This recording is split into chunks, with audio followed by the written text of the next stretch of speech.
Ancient monuments around the world range from grand structures open to public view to buried remnants that may hold secrets beyond our comprehension. For instance, in various regions, one finds fragments of ordinary ruins and strange formations that raise more questions than answers.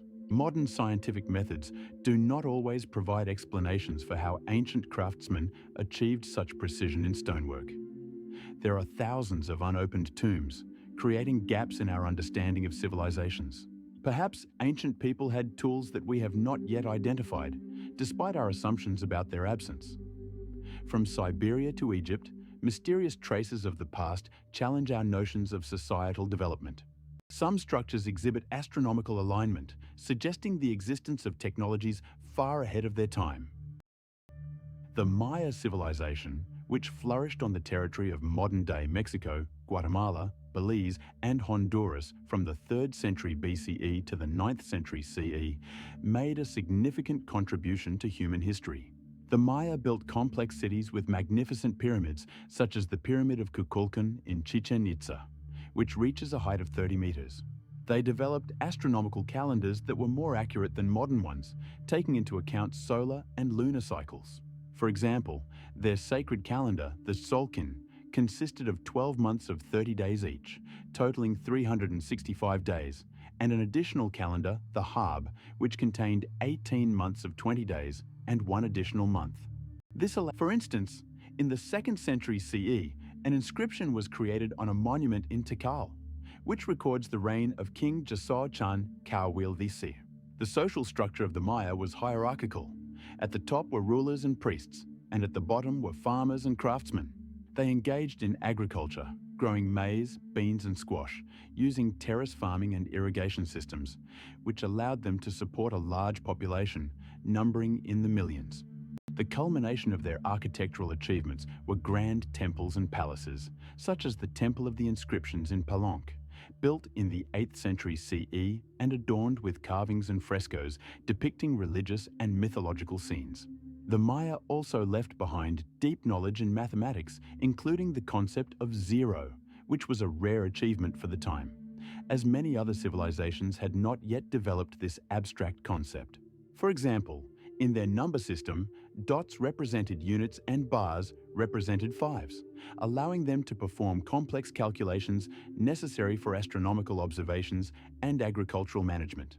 It is known 85% of their population was engaged in agriculture, providing the foundation for their complex social structure.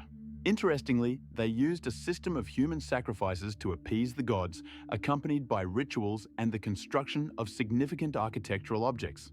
For example, in the 10th century in Copan, a ceremony was held in which people were sacrificed, reflecting their religious beliefs and the role of priests in society. As a result of all this, despite their diverse achievements, the Maya civilization faced serious ecological and social problems, leading to its decline by the end of the 9th century. 80% of their cities were abandoned, and the population sharply decreased. The decline of the Maya civilization in the late 9th century raises many questions that scientists are trying to answer. One of the most discussed reasons is drought, which struck Central America during this period. According to the Maya, archaeological finds made in 2006 in the area of Tikal indicate that wars between city-states such as Tikal and Calakmul were common. These conflicts depleted resources and increased the number of refugees, further weakening society. Political struggles among the elite also undermined stability. In cities such as Palenque, researchers discovered inscriptions on stelae, indicating power struggles between different dynasties. These internal conflicts distracted from addressing pressing issues such as water resource management and food security. Environmental degradation due to excessive agriculture and deforestation worsened the situation.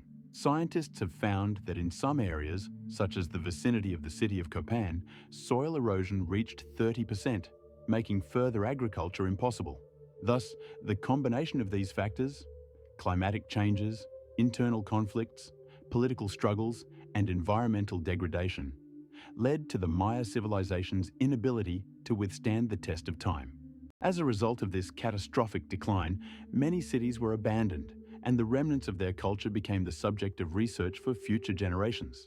In the 2020s, archaeologists continue to discover evidence of this great civilization, such as carved stone monuments and the remains of temples, which tell of its former glory. The civilization of the Maya, one of the most famous and mysterious ancient cultures, flourished on the territories of modern-day Mexico, Guatemala, Belize, Honduras, and El Salvador, from the 3rd century BC to the 19th century AD. During this time, the Maya created complex urban centers with magnificent temples, pyramidal structures, and vast plazas where rituals and public gatherings were held. For example, in the city of Tikal, one of the largest and most influential cities of this civilization, archaeologists discovered more than 300 buildings, including the famous Pyramid Fun, which is approximately 40 meters tall.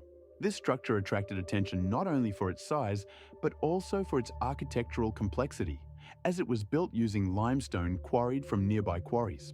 The Maya are also known for their achievements in astronomy and mathematics. They created a calendar that was both accurate and complex, with a cycle of 265 days known as the Hab, and a ritual calendar of 888 days called the Tzolk'in. These calendars were used to determine the timing of religious festivals and agricultural activities.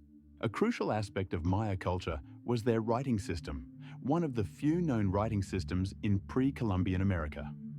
Currently, archaeologists have deciphered more than 500 hieroglyphs used to record events, religious texts, and even historical chronicles.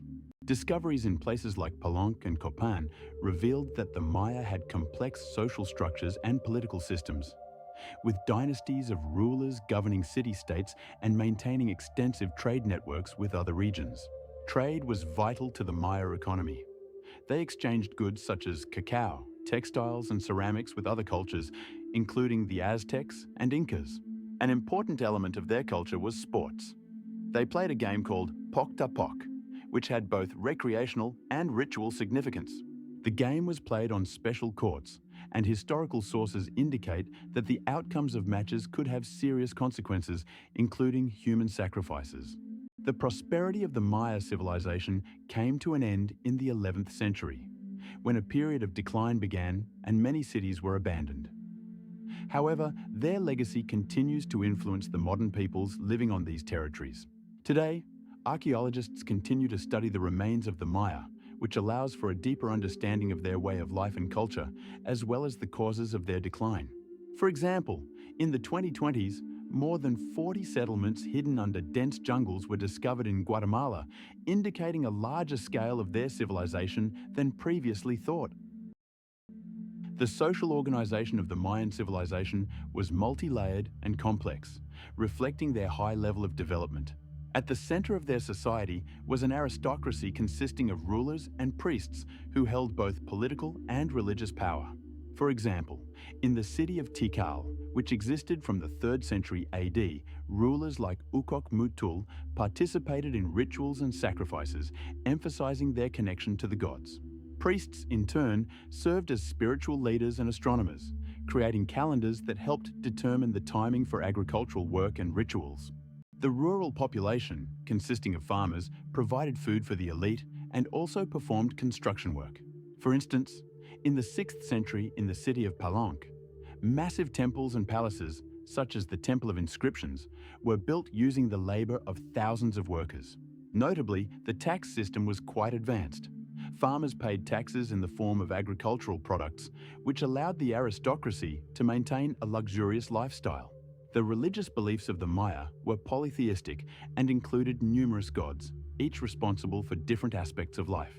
For example, the god Kukulkan, perceived as a feathered serpent, was associated with rain and harvest, and rituals related to his cult were held during the rainy season. It is important to note that religion was an integral part of daily life, and many ceremonies were conducted in accordance with astronomical events such as solar and lunar eclipses. The desire for harmony with nature was also evident in their architecture. Temples and pyramids, such as the Pyramid of Kukulkan in Chichen Itza, were built with astronomical phenomena in mind, highlighting the deep understanding of the Maya in astronomy and mathematics. A significant aspect of their culture was hierarchy, which often changed depending on political circumstances and military conflicts. For example, wars between city-states like Tikal and Calakmul often resulted in changes in rulers and alliances, which also influenced religious practices. It is also worth noting the role of women in Mayan society. Although they did not hold high positions like queens, many played important roles in household management and child rearing. Women could also be priestesses, giving them access to certain aspects of religious life. This complex social structure and richness of religious customs make the Mayan society particularly interesting for study, raising many questions about how they organized their lives and what values were most important to them. For example, how exactly did belief in divine influence affect their daily decisions and social relationships? What role did wars play in changing their cultural practices and beliefs? How much time did they spend on rituals? And how did this affect their agriculture and construction? Answers to these questions can provide a deeper understanding of how the Mayan civilization functioned and how their unique culture shaped their society and heritage. In the 2020s, large-scale research led to new discoveries that confirmed the complexity of their social structure and religious practices. How did Maya construct their massive stone structures without modern technologies? This question has long puzzled historians and archaeologists. For example, the famous pyramid in Tikal, which reaches a height of 40 meters, was constructed around the 8th century of our era. Using methods that initially seemed primitive, they employed complex technologies based on local resources. First, they used limestone, which was abundant in the region. This stone was processed using simple tools made from harder materials like obsidian. After processing, the stones were laid in special molds, allowing for the creation of precise and sturdy structures. Research shows that for transporting heavy stone blocks, they used wooden sleds and rollers, although this required significant effort.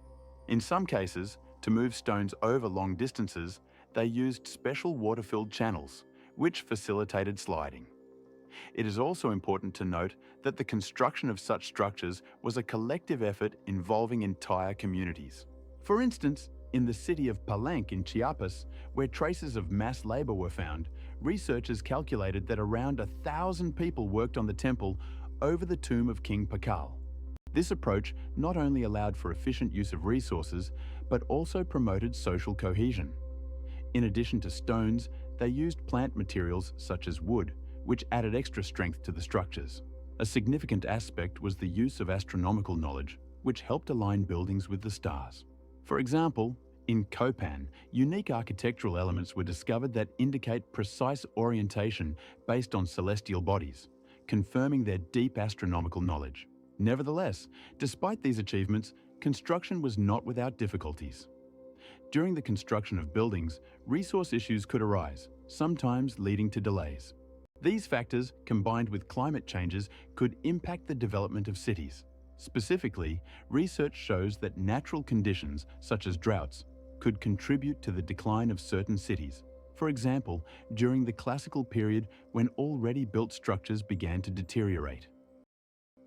The complexes of Tiwanaku and Pumapunku, located in Bolivia at an altitude of over 3,800 meters above sea level, are among the most enigmatic archaeological sites in South America. Tiwanaku, founded around 200 years before our era, was the center of one of the earliest civilizations on the Altiplano Plateau, and its architecture is remarkable for its complexity and scale. The central part of Tiwanaku includes famous monuments such as the Gateway of the Sun, carved from a single block of andesite weighing more than 10 tons. These gates feature mysterious figures that researchers believe could have served as astronomical indicators. Additionally, Tiwanaku houses the Acropolis, surrounded by massive stone walls and terraces that served as locations for rituals and gatherings. Pumapunku, located just a few kilometers from Tiwanaku, is renowned for its monumental architectural achievements. Archaeologists have discovered massive stone blocks with perfect right angles and smooth surfaces, raising questions about the technologies used for their processing and transportation. Some of these blocks are estimated to weigh up to 200 tons, and their movement would have required significant effort and advanced methods that may have been known to the inhabitants of the region.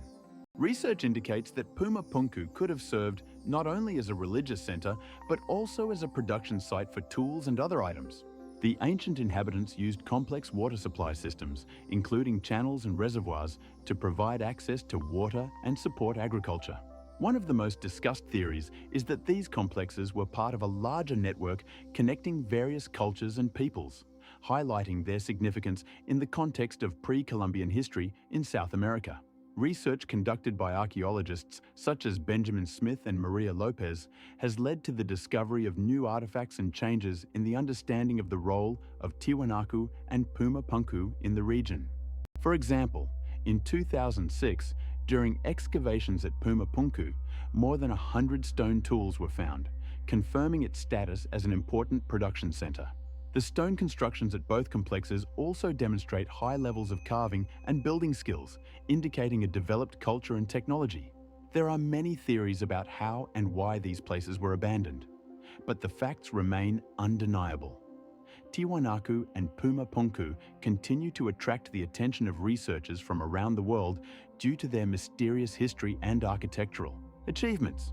Among the most famous finds are fragments of pottery dating from the period between 200 and 800 years ago, which depict animals and stylized humans, indicating complex religious beliefs and customs. Both complexes are also UNESCO World Heritage Sites since 2003, underscoring their cultural and historical significance to humanity. The stone structures of Tiwanaku and Puma Punku, located in the highlands of the Andes in Bolivia, represent unique examples of the architectural prowess of ancient civilizations. Tiwanaku, founded around 12,000 years ago, is renowned for its monumental constructions, such as the Temple of the Sun and the Sun Gate. These structures are built from enormous stone blocks, weighing several tens of tons.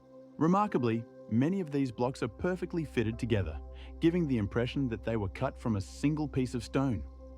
Archaeologists like Dr. Alan Koller note that there is no gap between the blocks, indicating a high level of technological advancement among the builders.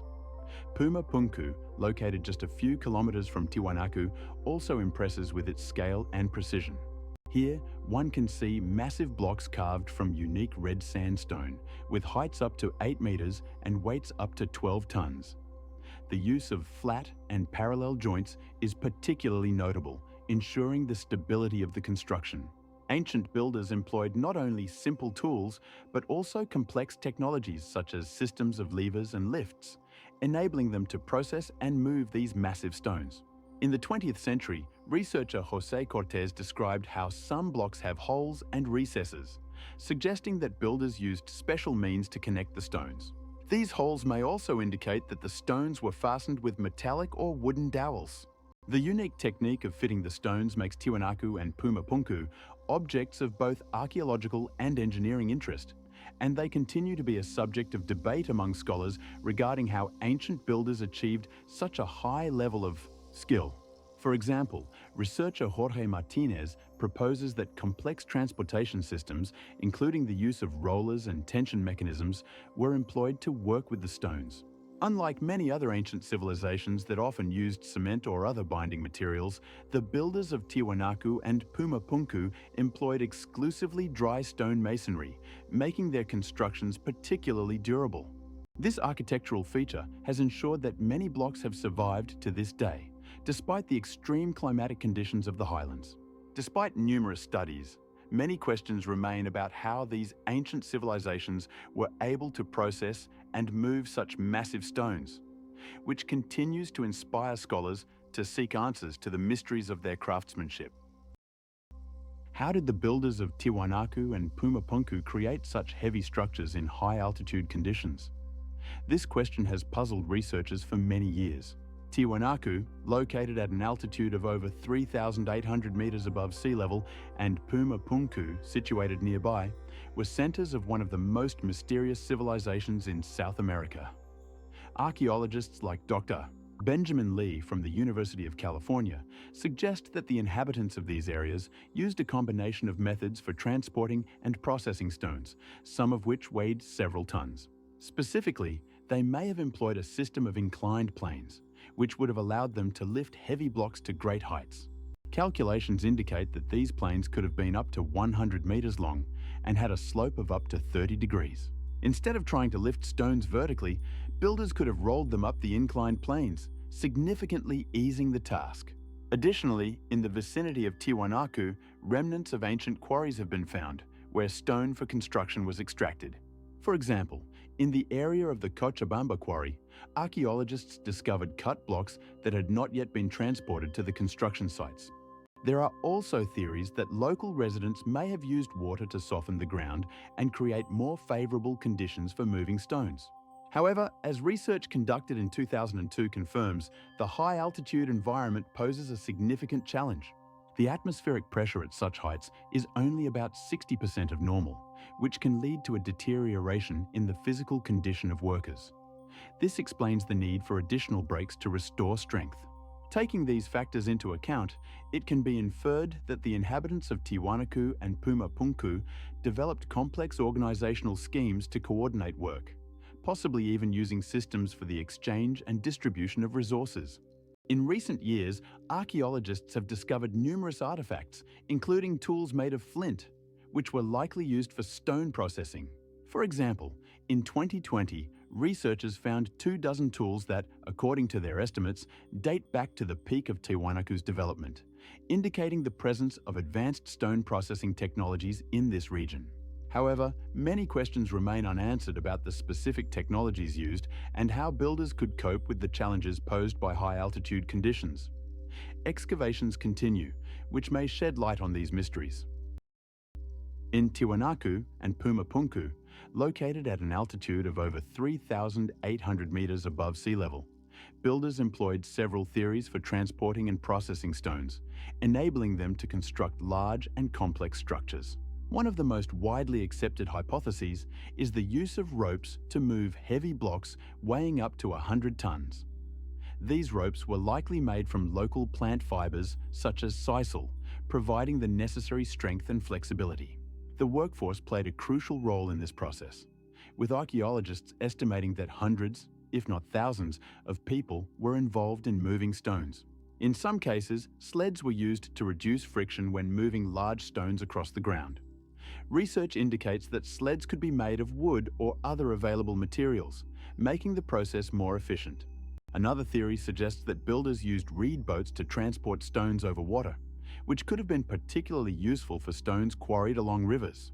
For example, near Tiwanaku, archaeologists discovered traces of ancient waterways that may have been used for floating stones.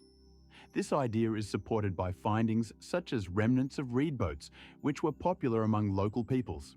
Considering that the distance from quarries to construction sites could reach several dozen kilometers, water transport significantly accelerated the process.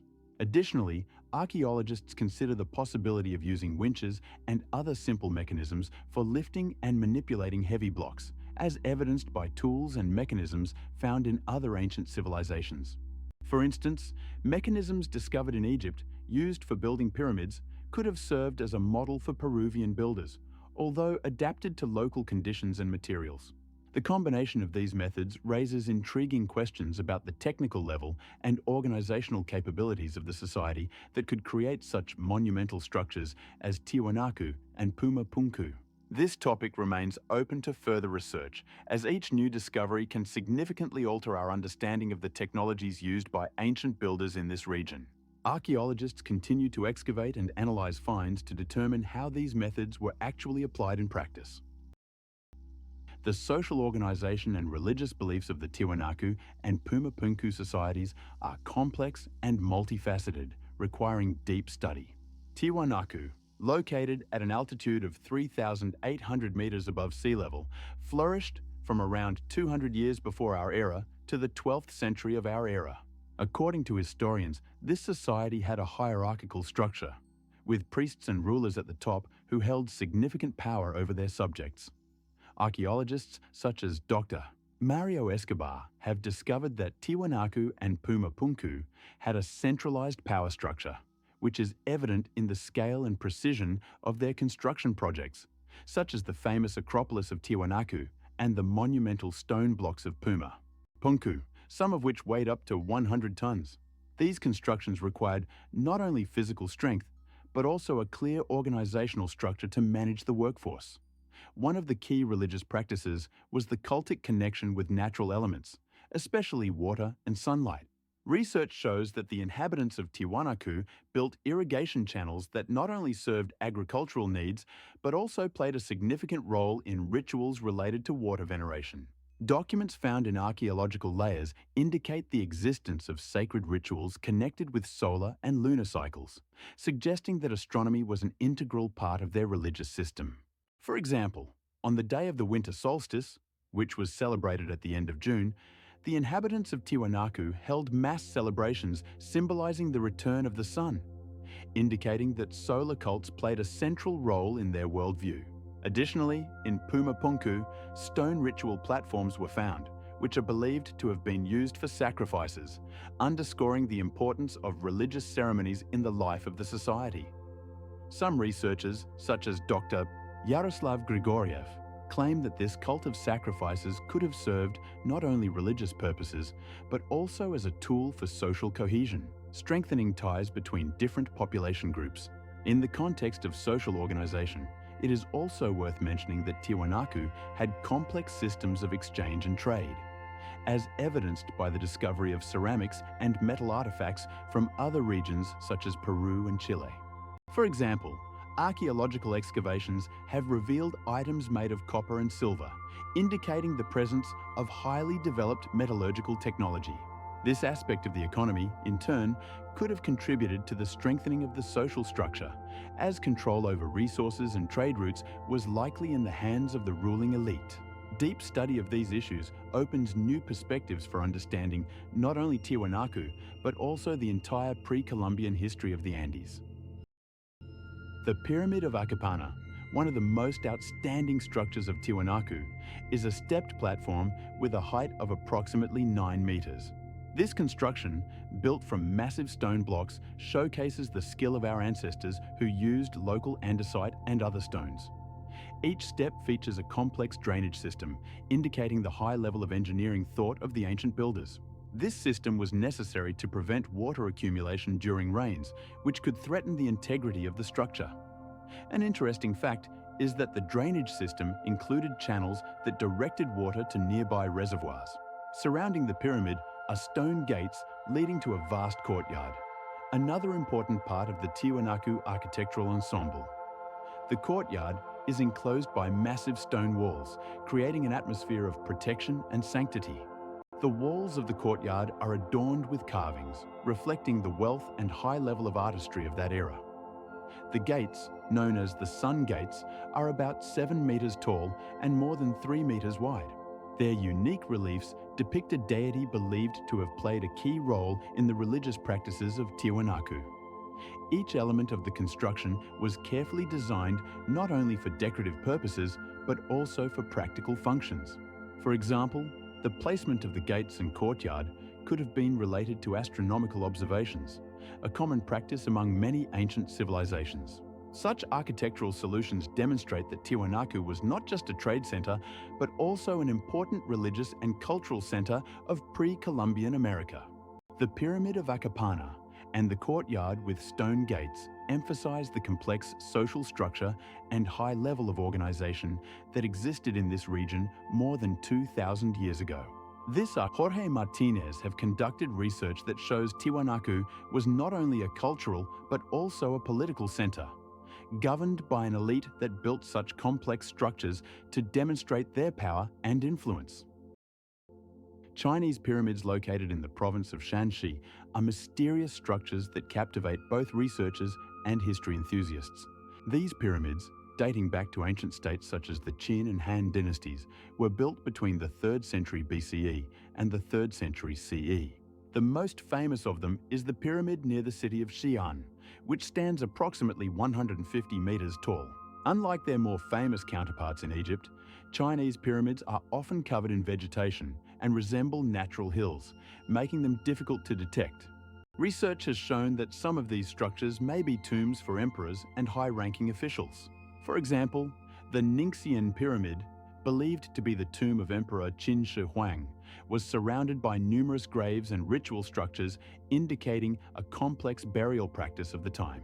Artifact Li Sun from the Chinese Academy of Sciences emphasized that these pyramids served not only as burial sites, but also as centers for rituals related to ancestor veneration.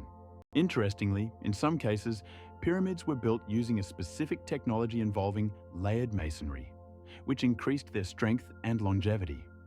In recent decades, the scale of archaeological research has significantly increased, and new discoveries continue to amaze scholars. For instance, in 2015, a previously unknown pyramid was discovered containing numerous ritual objects, including statues and sacrificial vessels. These findings challenge traditional views of ancient Chinese civilization and contribute to a reassessment of its historical context. Pyramids also play a significant role in modern cultural perceptions of ancient China. They have become tourist attractions, leading to the development of infrastructure around these monuments, including exhibition centers and research bases. Thus, Chinese pyramids are not only important historical artifacts, but also living testaments to cultural heritage that continues to influence contemporary society. Additionally, the study of these structures opens new horizons for understanding ancient traditions and technologies. The number of researchers and enthusiasts working on this topic is growing, further underscoring their significance for cultural and historical science.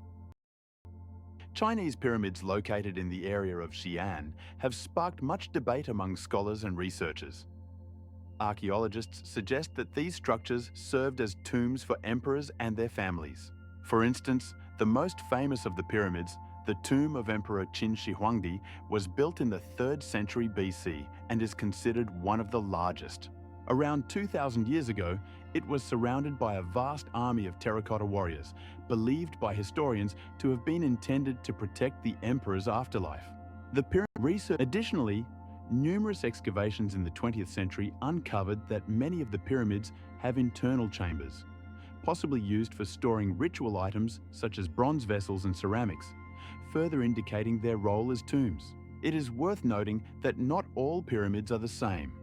Some are significantly larger than others, and their architecture ranges from simple forms to more complex constructions using local materials like clay and stone. Experts like Dr. Li Xiao from Beijing University propose that these pyramids could also have been places of worship, highlighting their importance not only as tombs, but also as cultic structures. Overall, archaeological findings such as fragments of ancient inscriptions and artifacts discovered near the pyramids suggest that they played a key role in the religious practices of the time, making their study particularly relevant.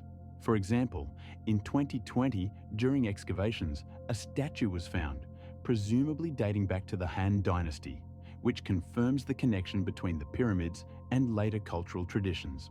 However, a significant portion of these structures remains unexplored due to limited access, and only a few have been subjected to modern scientific research methods.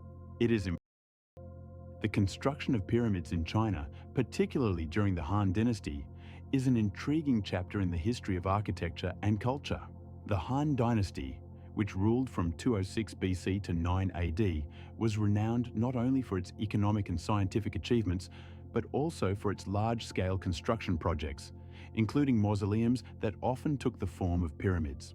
One of the most famous structures from this period is the Mausoleum of Emperor Wu, who ruled from 140 to 87 BC. Located in the area of Xi'an, this complex includes not only the pyramid itself, but also numerous tombs, tumuli, and ritual paths. Archaeologists have discovered that the Mausoleum of Emperor Wu was built over more than 30 years and covers an area of approximately 120 square kilometers. Inside the pyramid, besides the emperor's remains, there were many artifacts, including bronze weapons and ceramic vessels intended for use in the afterlife.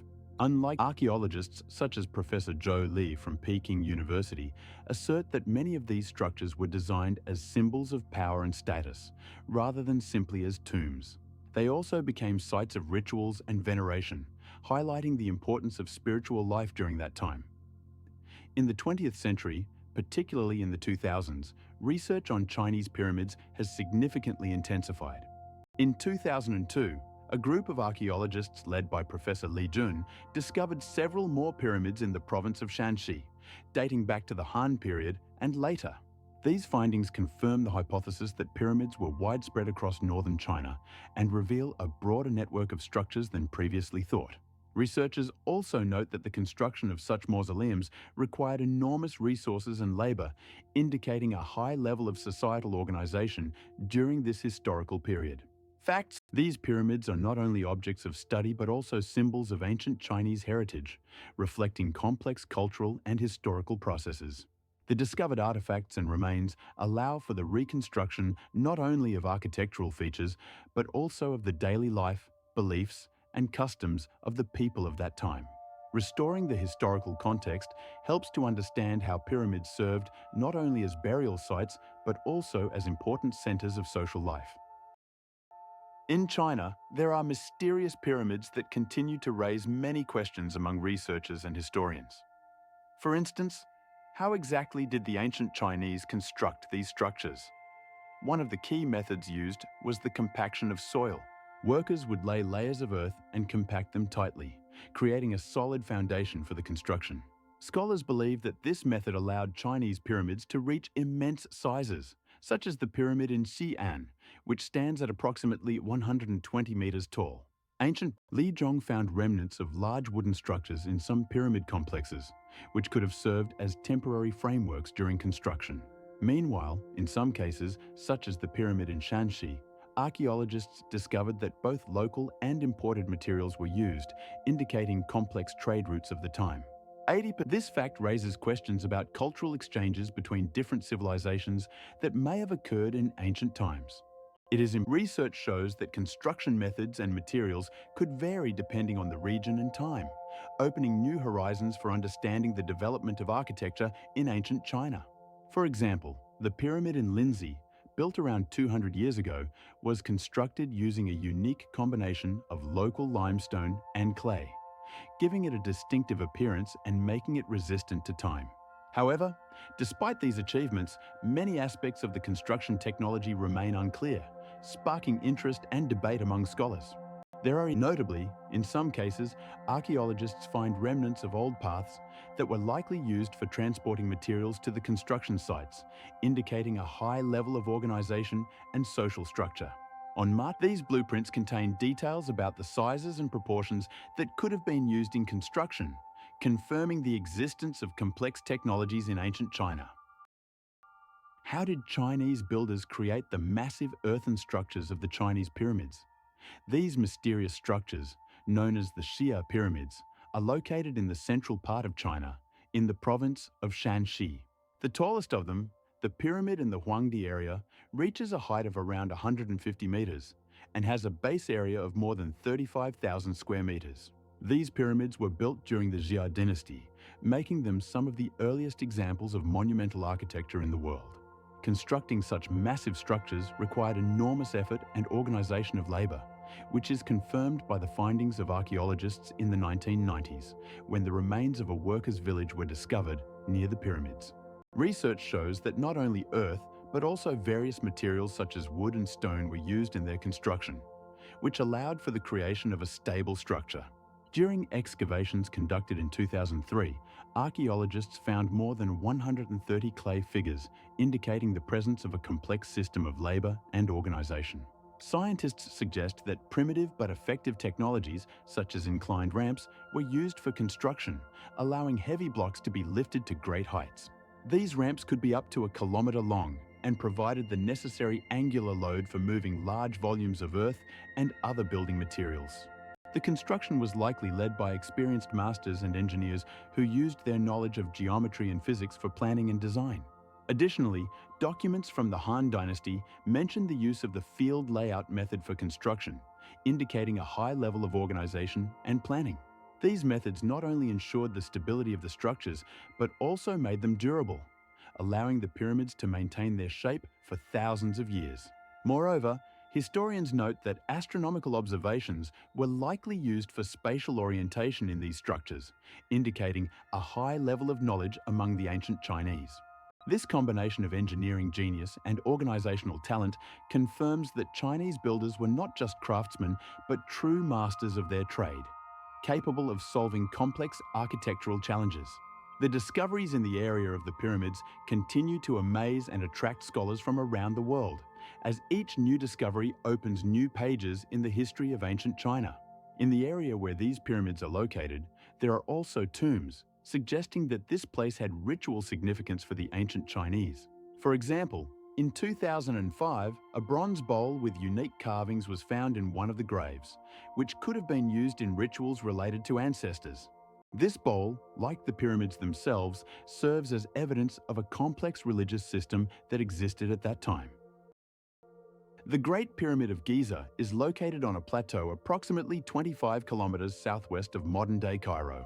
It is one of the most famous and majestic structures in the world, built during the reign of Pharaoh Khufu, who ruled around 2470 BCE. The pyramid, which reaches a height of 146 meters, was once the tallest building in the world and remained so for more than 3,000 years. Construction of this monument began around 2500 BCE and took approximately 20 years. To build this monument, around 2 million blocks of limestone and granite were used, each weighing between 2 and 3 tons. Ancient Egyptians used a system of inclined ramps to lift these heavy stones to the required height. The plateau, where the Great Pyramid stands, is part of a complex architectural structure that includes the pyramids of pharaohs Khafra and Menkaure, as well as the famous Sphinx. The Sphinx, a mythical creature with the body of a lion and the head of a human, was carved from limestone and is considered the guardian of the pyramids. Over the centuries, this site has attracted numerous researchers and archaeologists, including the renowned Egyptologist Sir Arthur Evans, who studied the area of Giza in the early 20th century and made significant discoveries. The architectural mastery and precision with which the Great Pyramid was built continue to inspire awe, and many researchers debate the technologies used in its construction. According to one theory, the stones were transported using special barges on the Nile, which greatly simplified the transportation process. It is also worth noting that the pyramid was originally covered with white limestone that reflected sunlight, creating a dazzling effect and earning it the name shining. This effect was so strong that the pyramid could be seen from many kilometers away, emphasizing its significance in ancient Egyptian culture. Inside the pyramid, there are 3 main chambers: the royal chamber, where it was believed that the mummy of Khufu was located, and 2 other chambers that may have been used for ritual purposes. The entrance to the pyramid is located at a height of 14 meters on the northern side, and access to the internal rooms is through narrow corridors and staircases, adding to its enigmatic structure. Archaeologists continue to actively research Giza, and recent technologies such as radar tomography help to discover hidden chambers and passages that were previously unknown. The Great Pyramid of Giza, built around 2,500 years before our era, is not only astonishing in its grandeur, but also in the remarkable precision of its construction. Known also as the Pyramid of Khufu, it originally reached a height of 146 meters and was the tallest structure in the world at that time. The builders used approximately 2,300,000 stone blocks, each weighing between 2.5 and 15 tons. These blocks were made of limestone, granite, and other materials quarried from sites up to a kilometer away from the construction site. The builders achieved an extraordinary level of accuracy in fitting the blocks together, with gaps between them not exceeding 1 centimeter. This feat was made possible by the use of tools such as copper chisels and stone hammers, as well as a deep understanding of geometry and astronomy. The Egyptians employed innovative measurement methods, including rulers and strings, to check for straight angles and vertical lines. The construction process took more than 20 years, with thousands of workers, including stonecutters and architects, involved in the project, organized in a clear hierarchy. Precise calculations allowed for the creation not only of the pyramid itself, but also of a complex system of temples, avenues, and sacrificial platforms around it, underscoring its significance in ancient Egyptian culture. Inside the pyramid, there were intricate systems of corridors and chambers designed to store the pharaoh's sarcophagus. The sarcophagus was carved from a single block of red granite and weighed around 6 tons. Scholars believe that such heavy blocks were transported using sledges pulled over watered sand dunes, which greatly facilitated the process. This undertaking required significant resources and organizational skills, reflecting the high level of development of the ancient Egyptian civilization. As a result, the Great Pyramid became not only the tomb of the pharaoh, but also a symbol of Egypt's power and ambition during that period. The construction of such monumental structures was made possible by centralized power and organized labor, highlighting the social structure of society at that time. The methods of constructing the Great Pyramid of Giza have intrigued historians and archaeologists for centuries. Various theories exist regarding how the ancient Egyptians managed to build this monumental structure, which was constructed around 2,500 years before our era. One popular theory is based on empirical methods. Workers used simple tools, such as copper tools for cutting stone, wooden rollers, and sleds for transporting massive limestone blocks, each weighing up to 2.5 tons. Richard Parker proposed that the Egyptians used astronomical orientations to accurately align the pyramid. They could observe stars and use their positions to determine precise angles. It is also suggested that multiple ramps were used simultaneously, allowing work at different levels of the pyramid. Technological advancements in architecture and engineering also played a crucial role. Simple tools like levels and plumb lines were used to create precise angles. There is much debate about the number of workers involved in the construction. Estimates range from 20,000 to 100,000 people. Archaeological finds, such as worker graves and settlements, confirm that the construction required not only physical labor, but also good organization. For example, during the reign of Pharaoh Khufu in the 12th century BCE, an effective plan was developed to ensure the participation of all workers in the process. This organization of labor was essential for achieving the final goal. Findings from ancient texts, such as the Westcar Papyrus, provide additional information about construction methods and even the possible workers involved in this project. However, some researchers, like Dr. Hossam Habachi, believe that more advanced technologies were used for the construction of the pyramid than those documented in historical records. They suggest that the Egyptians might have employed structures other than ramps, which are currently unknown to us. Nevertheless, historical research continues, and new technologies such as aerial photography and laser scanning offer new opportunities for studying the construction methods. These technologies have already helped discover hidden structures and features of the pyramid that were previously unnoticed. How did ancient builders achieve the perfect alignment of millions of blocks in the Great Pyramid of Giza? This question has puzzled historians and archaeologists for centuries. Built around 2,500 years before our era, the Great Pyramid, with its original height of 146 meters, continues to impress with its skill and precision.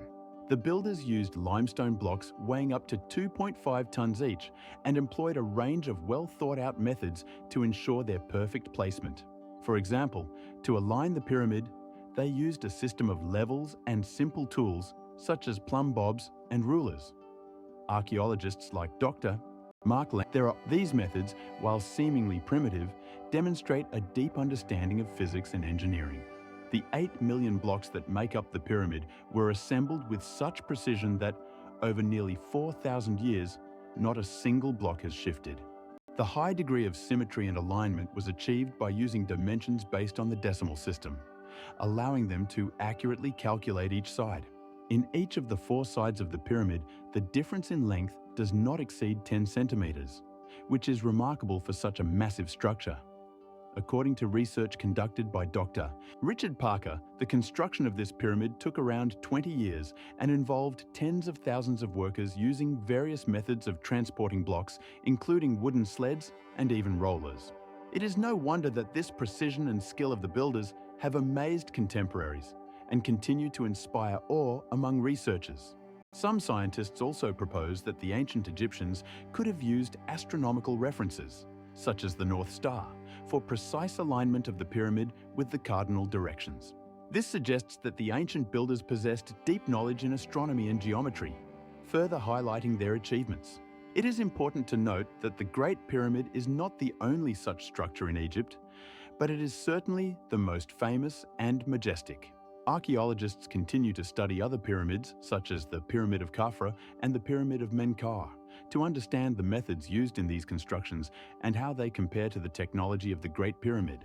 Additionally, findings near the pyramids, such as worker camps and tools, allow scientists to reconstruct the processes involved in such monumental projects. Therefore, the question of how such precision was achieved in construction remains open and continues to fascinate researchers worldwide. Currently, among various findings, archaeologists have discovered more than 130 tools that could have been used for stone processing and block transportation, underscoring the level of organization and technology available to the ancient Egyptians. There are several theories about how ancient Egyptians transported and lifted massive blocks for the construction of the Great Pyramid of Giza, which was built around the 26th century BC for Pharaoh Khufu. One of the most prevalent theories involves the use of ramps. Research conducted by archaeologist Mark Lehner shows that ramps could have been constructed both straight and curved, allowing workers to lift blocks weighing up to 2.5 tons to heights of over 100 meters. These archaeologists like David O'Connor suggest that workers could have placed logs under the blocks to roll them, significantly reducing the force required for movement. However, this method faced challenges on uneven surfaces. Furthermore, there is a theory that ropes also played a significant role. Workers could have tied blocks together with ropes made from plant fibers and lifted them using simple mechanisms like pulleys and tackle. A study conducted in 2012 showed that this method could have worked for smaller heights. But for lifting large blocks to such heights as those of the pyramid, it would have been ineffective without additional mechanisms. Some scientists, such as Richard Ho, propose that a combination of all these methods could have been used simultaneously. Ramps for lifting, rollers for transportation, and ropes for maneuvering blocks. It is important to note that none of these theories have been fully confirmed, and research continues to explore how the pyramid builders could have accomplished such massive tasks with the limited technologies of the time. Archaeological finds, such as the remains of ramps and tools, help reconstruct the construction process, but much remains a mystery.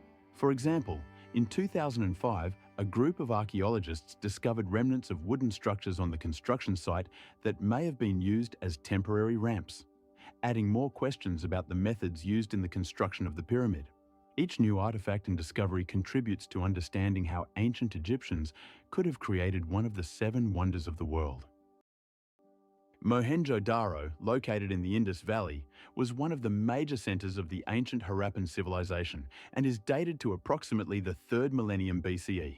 This city, whose name translates to Mound of the Dead, was discovered in the 20th century when archaeologists, notably the Indian researcher Daya Ramsani, began excavations in 1921. Mohenjo-Daro was notable for its well-planned urban layout. Streets were paved and intersected at right angles, and houses were built from fired brick, indicating a high level of architectural knowledge. The city covered around 30 hectares and is estimated to have housed up to 40,000 people. In Mohenjo-Daro, archaeologists found not only residential buildings, but also public structures such as the Great Bath, a facility used for ritual ablutions. Excavations also revealed well-planned water supply systems and sewers, allowing for effective management of water resources. Archaeologists discovered numerous artifacts, including seals with animal images and inscriptions in the Indus script, which remain subjects of debate among linguists and historians. The volume of trade in Mohenjo-Daro was substantial. Researchers suggest that the city had connections with other civilizations, such as Mesopotamia and Egypt, as evidenced by the discovery of trade seals used for identifying goods. Additionally, bronze and copper artifacts were found, indicating advanced metalworking. The level of social organization is also striking. Recent findings suggest that residents had complex systems for shelters and flood protection, confirmed by the remains of fortifications and drainage systems. All these facts indicate that Mohenjo-Daro was not only a major economic center, but also a significant cultural hub where people exchanged not only goods, but also ideas, making it one of the most significant archaeological discoveries of the 20th. It is important to note that despite the disappearance of the Harappan civilization around 2000 BCE, the influence of Mohenjo-Daro continues to have a significant impact on the culture and history of South Asia. The urban layout of Mohenjo-Daro, one of the most significant centers of the Indus Valley civilization, showcases an extraordinary level of advancement and organization, setting it apart from other ancient cities. The streets of Mohenjo-Daro were arranged in a precise grid. They intersected at right angles, forming rectangular blocks, which indicates a high level of urban planning. The width of the streets varied from 3 to 4 meters, allowing for easy movement and even the passage of chariots. A unique feature of Mohenjo-Daro is the use of standardized bricks, with dimensions of approximately 30 by 30 by 7 centimeters. These bricks were made from fired clay, giving them strength and durability, unlike many other civilizations that used unbaked materials. The standardization of bricks reflects a high level of labor organization and trade development, enabling different parts of the city to build structures using the same materials and technologies. Additionally, Mohenjo-Daro is renowned for its complex drainage system, one of the most advanced of its time. Drainage channels were laid along the streets with a slope, facilitating the effective removal of rainwater. These channels were constructed from the same standardized bricks and had widths ranging from 30 to 40 centimeters. In some areas, the drainage system connected to houses, allowing residents to eliminate standing water and maintain sanitary conditions. Archaeologists also found that the drainage systems were designed to be easily cleaned of debris. Another important aspect of the urban planning was the presence of public buildings. For instance, the so-called Great Bath Complex, built from fired bricks, had dimensions of about 12 by 17 meters and was used for ritual ablutions. This indicates the presence of a complex social structure and religious practices. Furthermore, numerous residential buildings with internal courtyards and kitchens were discovered, suggesting a high level of development in private life and family values. The urban infrastructure of Mohenjo-Daro not only demonstrates remarkable technological sophistication, but also provides a window into the daily life of its inhabitants, showing how they dealt with the challenges of urbanization and organized their space for comfortable living. In the center of Mohenjo-Daro, one of the most famous cities of the ancient Indus Valley civilization, stands the Great Bath, which serves as a striking example of the engineering prowess of its creators. This structure, dating back to the 3rd millennium BCE, is a rectangular reservoir measuring approximately 12 by 7 meters and with a depth of about 2.5 meters, making it not only the largest, but also one of the most enigmatic structures of its time. The bath features a complex drainage system, indicating a high level of hydraulic knowledge among the inhabitants of Mohenjo-Daro. The waterproof construction, built using fired brick and bitumen, suggests that the architects knew how to prevent leaks and preserve water in the reservoirs. The bitumen used as a sealant was sourced from natural deposits in the vicinity of Mesopotamia, which also points to possible trade connections between these regions.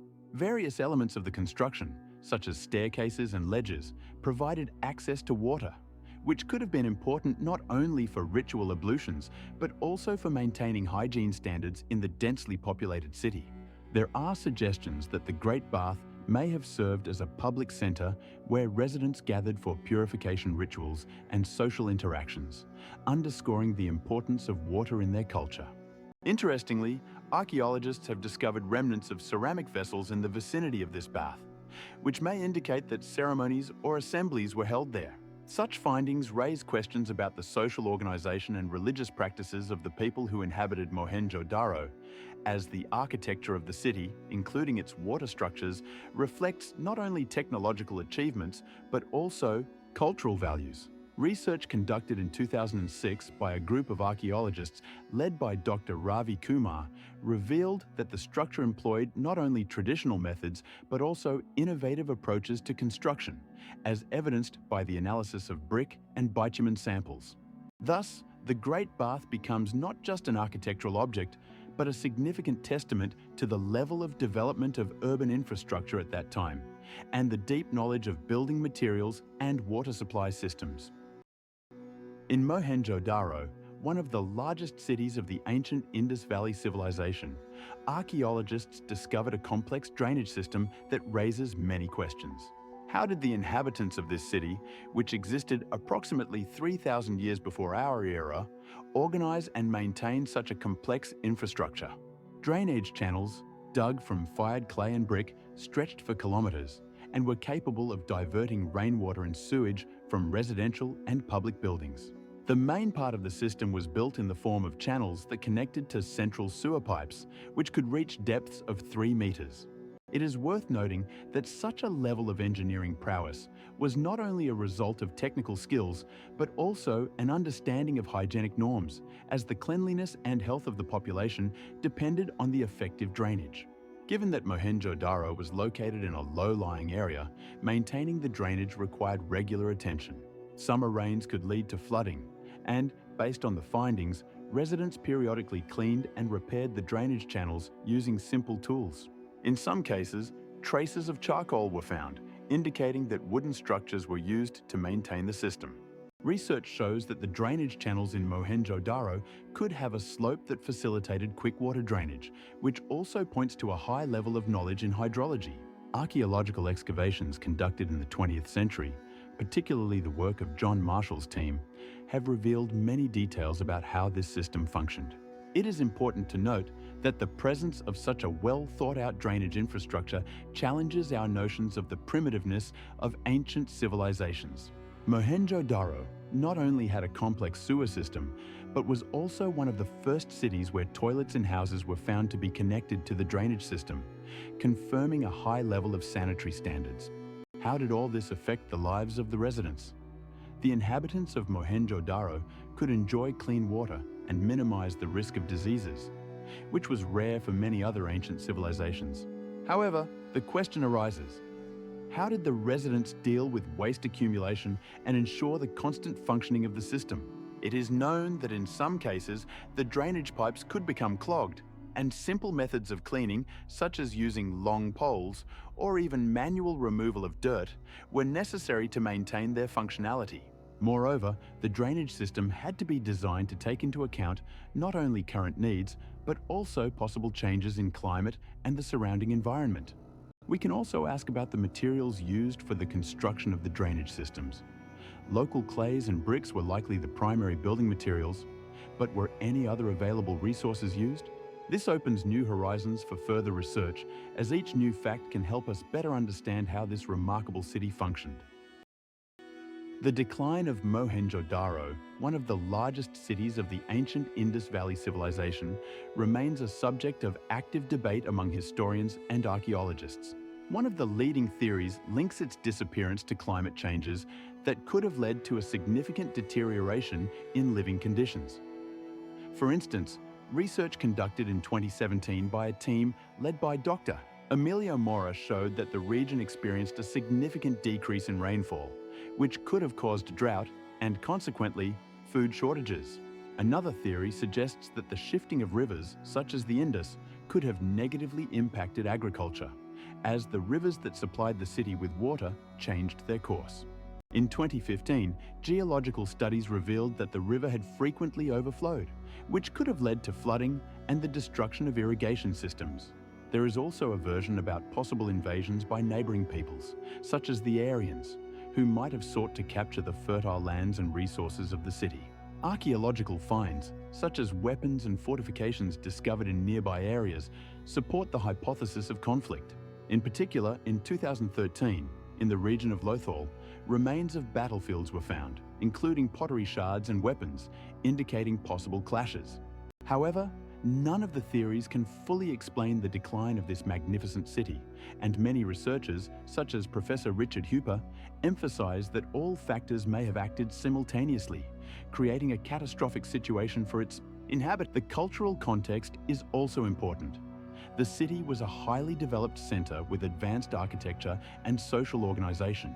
At the time of its peak, around 2600 BCE, Mohenjo-Daro was one of the largest cities of its time, with an area of about 30 hectares.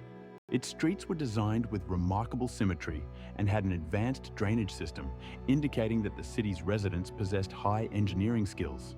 There are also versions concerning economic factors, such as the depletion of resources and a slowdown in trade, which could have also played a role in the city's decline.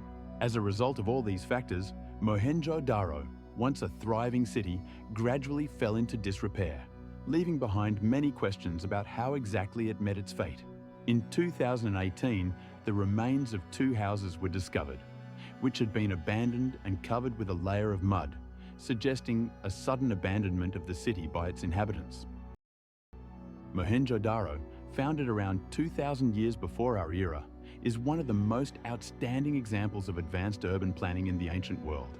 This city, located in the Indus Valley on the territory of modern-day Pakistan, is remarkable for its layout and architectural solutions. The street Applebaum have noted that the width of the streets varied from 3 to 9 meters, ensuring comfortable movement. One of the most impressive structures in the city is the Great Bath, measuring 20 by 10 meters and having a depth of around 12 meters, designed for ritual ablutions. The walls of this structure were built from fired bricks, and the floor was covered with a special waterproof plaster, demonstrating a high level of engineering knowledge. Additionally, Mohenjo-Daro featured complex drainage systems that carried wastewater away from homes, indicating advanced sanitation. According to archaeologists, the city may have housed up to 40,000 people, making it one of the largest cities of its time. Mohenjo-Daro was also known for its developed trade system. Archaeologists discovered numerous seals with animal images and inscriptions, likely used for identifying goods. The prosperity of the city was linked to agriculture, particularly the production of barley and wheat. Moreover, research has shown that the residents were actively engaged in crafts, producing gold and silver jewelry, as well as pottery decorated with intricate patterns. This indicates a high level of artistic skill and cultural exchange with neighboring regions. Furthermore, Mohenjo-Daro provides insights into the social structure of the society. Houses typically had multiple rooms, indicating the presence of family units with varying levels of wealth. Some houses even contained hearths for heating and cooking, highlighting the daily life of the ancient inhabitants. A complex system of measures and weights found during excavations indicates the presence of trade and economic ties with other civilizations of the time. External trade likely involved exchanges with regions such as Mesopotamia and Egypt, expanding cultural horizons.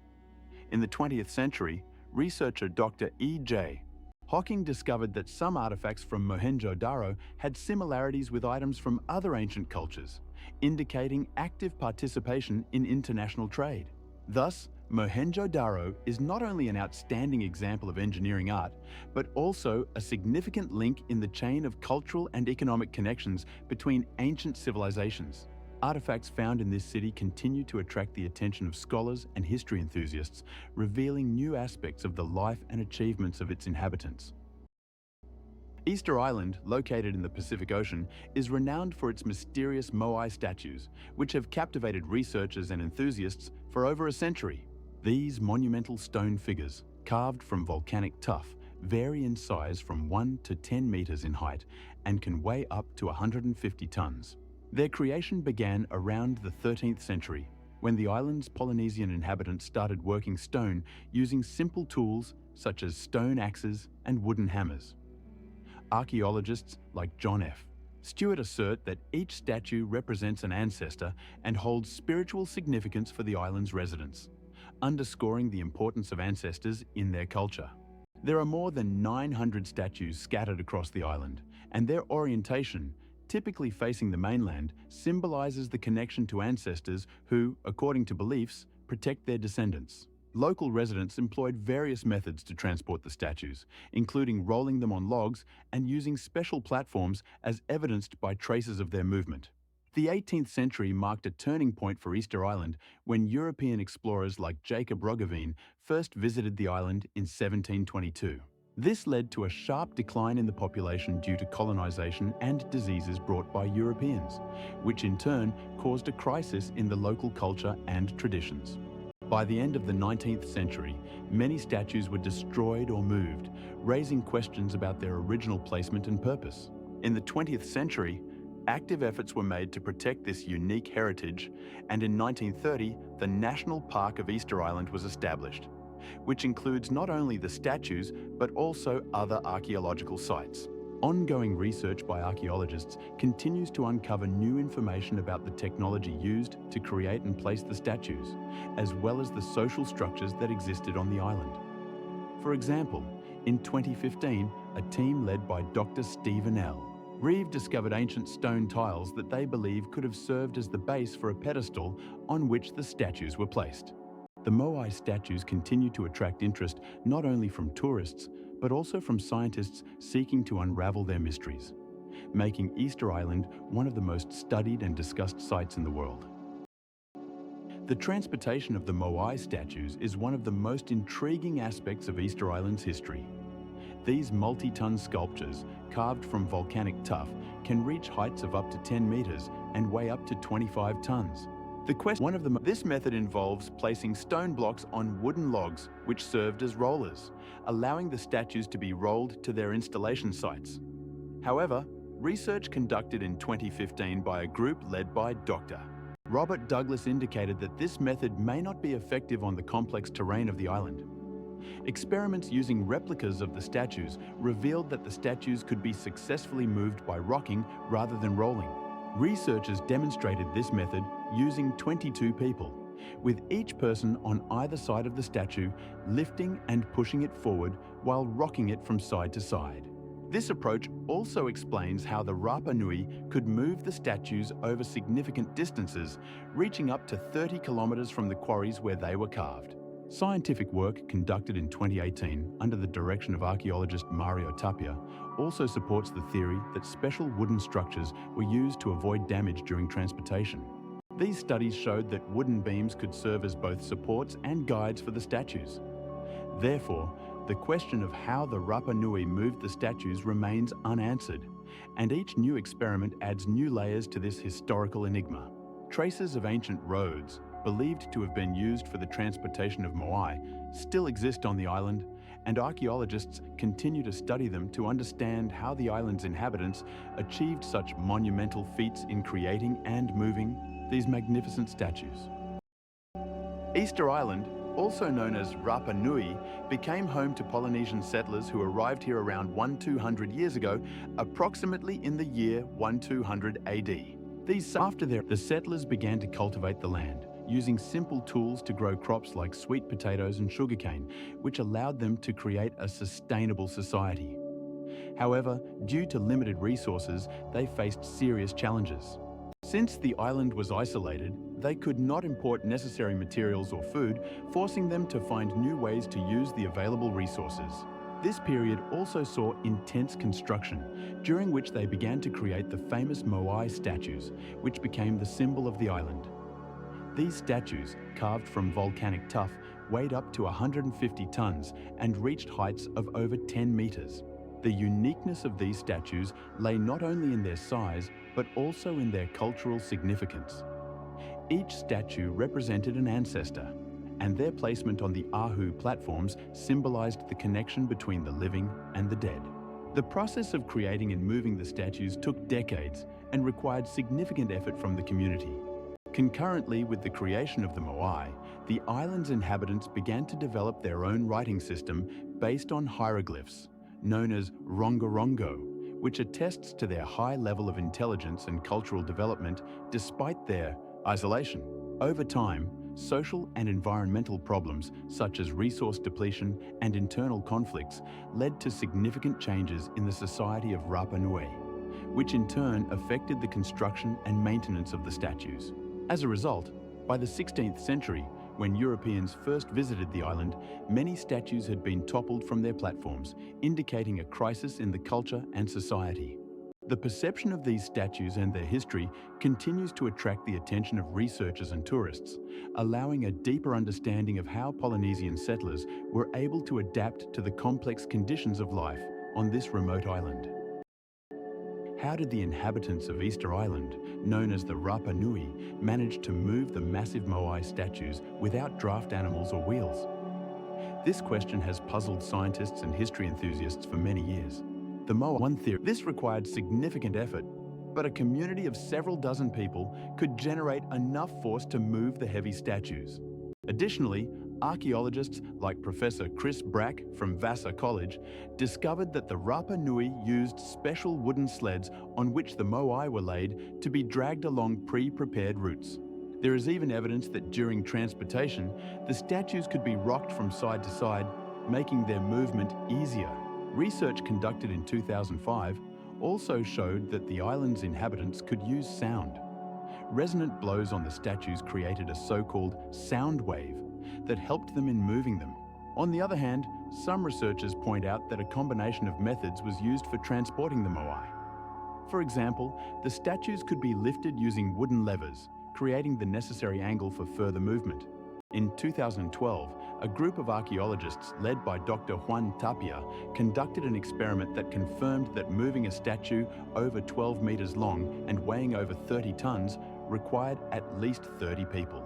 This experiment helped understand how the islanders organized their efforts to tackle such a complex task as transporting the moai. The complexity and creativity of the Rapa Nui's approaches to moving the statues are remarkable, considering the lack of modern technologies and tools. Moreover, the statues were not just giant stone blocks, they were cultural symbols, and their transportation had great significance for the local inhabitants, linking them with their ancestors and spiritual beliefs. It is important to note that as a result of these efforts, over 800 statues were erected on Easter Island, each carrying a unique history and meaning. Archaeologists continue to study this question, and each new discovery adds details to our understanding of the technologies and cultural practices that existed on this remote island. Theories about the methods of transporting the giant stone statues, known as moai, on Easter Island have sparked much debate among scholars. One of the most widely accepted approaches suggests the use of sleds. Research in this, however, using sleds required the creation of special channels, which would have required considerable effort and time. Other scholars, such as Dr. Christopher Meyer from the University of California, have proposed the use of ropes. They believe that the statues could have been moved using a group of people pulling ropes to guide the moai in the desired direction. This would have required around 50 people, raising questions about the social organization and strength of the community capable of coming together for such a large-scale project. Meyer also notes that in some cases, the statues could have been moved using wooden sleds with stone heads placed on them. The sleds, as assumed, would have facilitated transportation, allowing the team to pull the statues along prepared routes. In this context, it is important to mention that some researchers claim that the moai could have been moved over significant distances, up to 10 kilometers from their quarries to their final destinations. For example, in the 12th century, when the construction of statues reached its peak, numerous road networks were created that could have eased this process. Interestingly, some statues were placed on elevated platforms, raising the question of how they were raised to such heights. In this aspect, the hypothesis of using sleds and sledges becomes particularly relevant.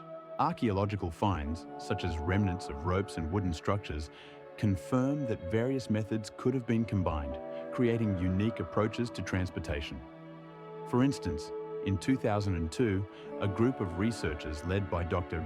José Manuel Jiménez discovered fragments of wooden sleds that are believed to have been used for moving statues.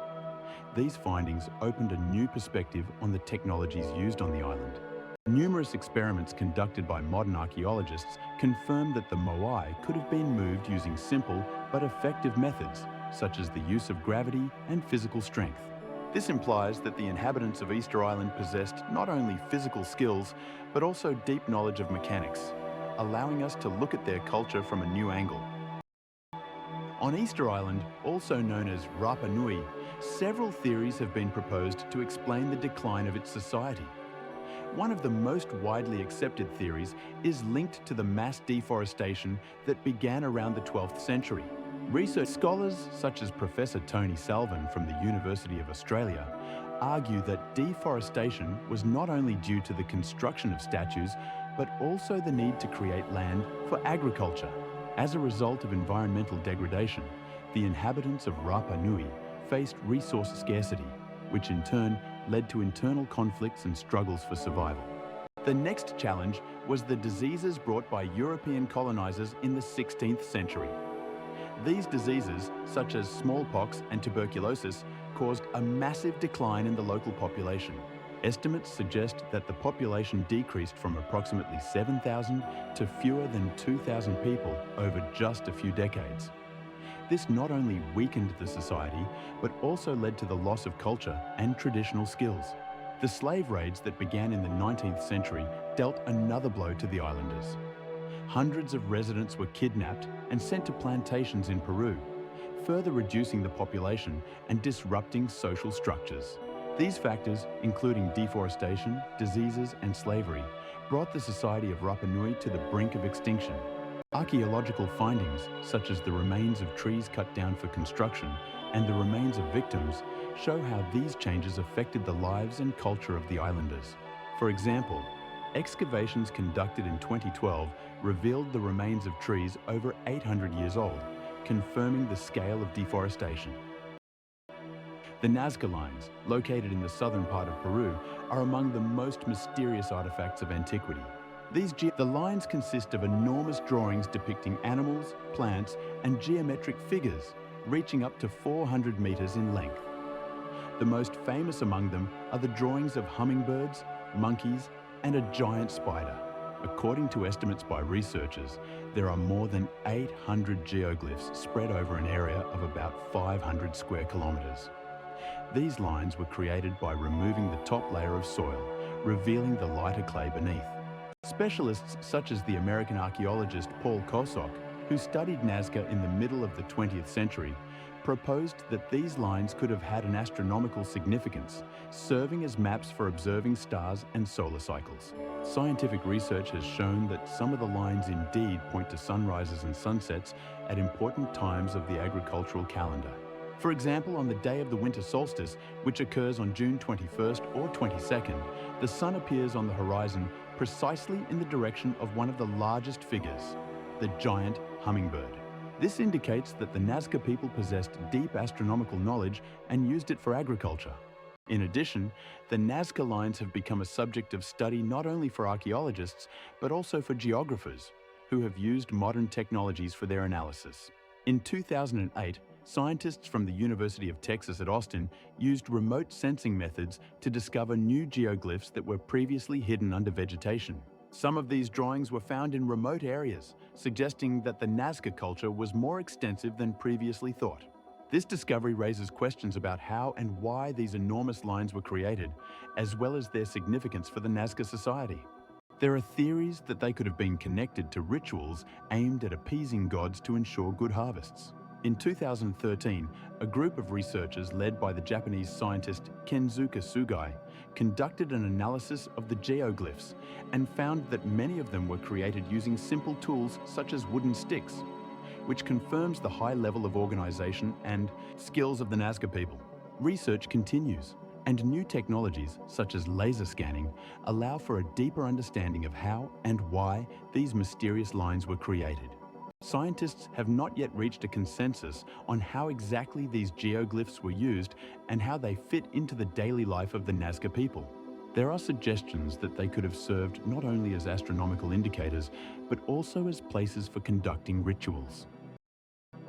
There are several theories regarding the purpose of the Nazca lines, and each has its proponents and critics. Some researchers claim that these lines could have had religious significance. For instance, anthropologist Dr. Lionel Castillo, who studied the Nazca culture, suggests that the geoglyphs could have served as sites for worship and rituals related to harvests and water resources.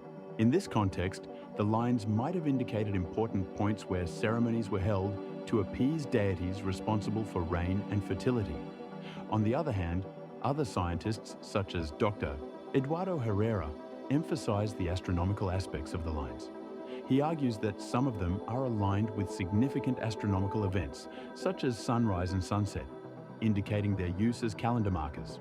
Evidence for this can be found in the fact that the lines lead to points on the horizon where solstices and equinoxes occur, which was crucial for the agricultural society of Nazca to determine the timing of planting and harvesting. Research conducted by astronomer Dr. Claudio Pinto in 2014 showed that several lines indeed coincide with astronomical phenomena, such as full moons. Nevertheless, there are also those who believe that the Nazca lines could have served more practical functions. For example, archaeologist Dr. Jose Lynch argues that the geoglyphs could have been roads or guideposts for nomadic groups traveling through desert areas. He suggests that the lines could have facilitated movement between water sources and hunting grounds.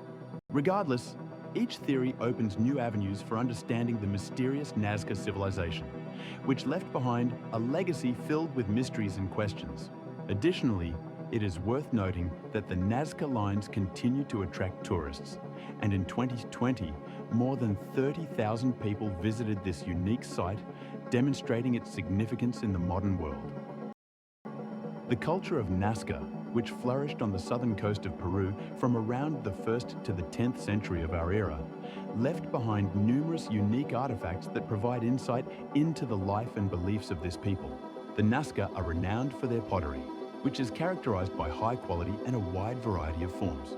For instance, in 2003, archaeologists discovered approximately 130 ceramic vessels on the Nazca site, dating back to the 1st century of our era, adorned with vibrant geometric patterns and depictions of animals such as jaguars and monkeys. These vessels were often used in rituals and daily life, and their style reflects a complex society with well-developed artistic traditions. The textiles produced by the Nazca also deserve attention. They used cotton and wool from llamas to create fabrics with bright colors and intricate patterns. For example, during excavations in 2005 in the area of Cotahuasi, remnants of textiles were found that demonstrate the skill of weaving and a high degree of artistic design. The religious practices of the Nazca were closely tied to their natural surroundings. They believed in many gods, and many of their rituals were dedicated to the veneration of natural forces, including the sun and water. The most famous ritual was the practice of human sacrifices, as evidenced by the discovery of human remains in sacred places. Research conducted by archaeologist Maria Reyes in 2001 revealed that in some burials, not only human remains, but also items such as ceramics and jewelry were found, which were likely used for ritual purposes. This indicates that the Nazca had complex beliefs about the afterlife and the importance of sacrifices for the well-being of their communities. Additionally, Nazca is famous for its enigmatic geoglyphs, which could have served as both astronomical calendars and sites for religious ceremonies. More than 200 geoglyphs, such as the famous monkey and hummingbird, were carved into the earth and are a testament to the highest level of organization and knowledge of geometry among the Nazca people. These images, visible only from the air, emphasize their connection to celestial bodies and may reflect their astronomical observations aimed at understanding the cycles of nature. The unique cultural achievements of Nazca continue to be the subject of study, and each new discovery adds new details to the portrait of this mysterious people. In recent decades, interest in the culture of Nazca has grown, as evidenced by the research conducted by many international teams of archaeologists who continue to uncover new aspects of this unique civilization. Among the numerous theories about the purpose of the Nazca lines, one of the most discussed concerns their use as ceremonial paths. Researcher Jonathan Haas, working at the Smith Institute, proposed the hypothesis that these giant geoglyphs served as a kind of map for pilgrims who came to these places to participate in religious rituals. According to his research, the lines could have been connected to places where sacred plants, such as the peyote cactus used in rituals, were found. Meanwhile, other scientists, such as Dr. Mary Allison, consider the lines as astronomical markers indicating important events in the astronomical calendar, such as the winter and summer solstices. She asserts that some lines precisely point to the sunrise and sunset on specific days, which could have been crucial for the agricultural society of Nazca, dependent on farming and natural cycles. For example, the line known as the Valley Line leads to a point on the horizon where the sun rises on the day of the summer solstice. It is also worth noting that the length of some lines reaches 23 kilometers, indicating the immense level of organization and effort required for their creation. Astronomical research shows that the geoglyphs may be related to lunar cycles, further emphasizing their potential role in ritual practices. Additionally, some researchers believe that the lines served as orientation markers for travelers navigating this harsh landscape, where getting lost without precise landmarks is easy. In this context, it is worth mentioning that in the 20th century, geographers such as Dr. Paul Kosok suggested that the lines were also used by local residents to mark routes to water sources, which was vital in the arid conditions of the region. Comparing these theories, one can see that they do not contradict each other, but rather complement one another, creating a multi-layered understanding of the purpose of the Nazca Lines. Ultimately, these giant drawings continue to be the subject of intense research and debate, and their true purpose is gradually becoming clearer. In 2020, a group of Peruvian scientists led by Dr. José Galvez conducted a new study and discovered that some lines, as determined by modern technologies, align with the positions of stars at specific times of the year. Maria Reicher's research in the 20th century caused a sensation in the understanding of the Nazca Lines. This German mathematician and archaeologist, known for her work on ancient Peruvian civilizations, proposed that the Nazca Lines are a giant astronomical calendar. In the early 1940s, Reich began systematically studying these geoglyphs, spending more than a decade on the Nazca Plateau, meticulously analyzing their sizes, shapes, and orientations. She discovered that many lines are precisely aligned with the rising and setting of specific stars and planets, such as the Sun and Venus. For instance, the monkey line has an angle of inclination that coincides with the Sun's rise on the winter solstice. Riker also found that most geoglyphs are oriented to track seasonal changes, indicating important moments for ancient agricultural practices. In 1953, publishing her first work, she claimed that the lines served not only as ritual paths, but also as crucial astronomical references for their ancestors. Reicher developed a system that presented the lines and figures as part of a complex astronomical scheme, allowing her to assert that these geoglyphs had practical applications in daily life. For example, she believed they could help predict planting and harvest times, which was critical for survival in the harsh conditions of the Nazca Desert. Today, thanks to her research, we can better understand how ancient cultures used astronomy to organize their lives, highlighting their advanced knowledge of the cosmos. Additionally, in 1987, researchers found that some lines correspond to the positions of stars at certain times of the year, confirming Reicher's hypothesis that these geoglyphs were part of a broader system of astronomical observation. The preservation of the Nazca Lines, a unique archaeological heritage of Peru, faces serious challenges due to active human activity, including road construction and tourism growth. Since the early 2000s, when Peru became a popular tourist destination, the number of visitors eager to see these enigmatic geoglyphs has increased significantly. In 2023, more than 150,000 tourists visited this area annually, and such activity has a negative impact on fragile sites. For example, in 2006, a new road was built in close proximity to the lines, leading to the destruction of several large geoglyphs, such as monkey and spider, which were created between 400 BCE and 300 CE. Additionally, vehicles traveling on the road cause vibrations that can disrupt the integrity of the soil containing the lines. Research shows that even small changes in soil structure can lead to settling and destruction of these ancient artifacts. Tourists seeking to capture unique images often create their own paths, further damaging the site. This frequently occurs when people venture beyond designated areas to take photographs, resulting in erosion and loss of geoglyph details. Experts like Dr. José Castro, an archaeologist from Lima, emphasize that human impact on the Nazca Lines requires immediate intervention and the development of effective conservation measures. In 2019, the Peruvian government banned low-altitude flights over the lines to reduce noise pollution and prevent further destruction. However, this measure does not address the primary issue of increasing tourist numbers. The Nazca Lines require a comprehensive approach to conservation, including restrictions on construction and active engagement with tourists to raise awareness of the importance of preserving this unique heritage. In 2020, a proposal was made to create a special fund for the restoration and conservation of the lines, funded by tourist fees. However, lack of funding and administrative challenges hinder the implementation of such plans, and many experts express concern that without urgent action, the Nazca Lines may disappear forever. The challenge of preserving these mythical geoglyphs underscores the importance of cultural heritage awareness and the need to protect it from human impact. The Göbekli Tepe complex, located in southeastern Turkey, is one of the most significant archaeological sites discovered in recent decades.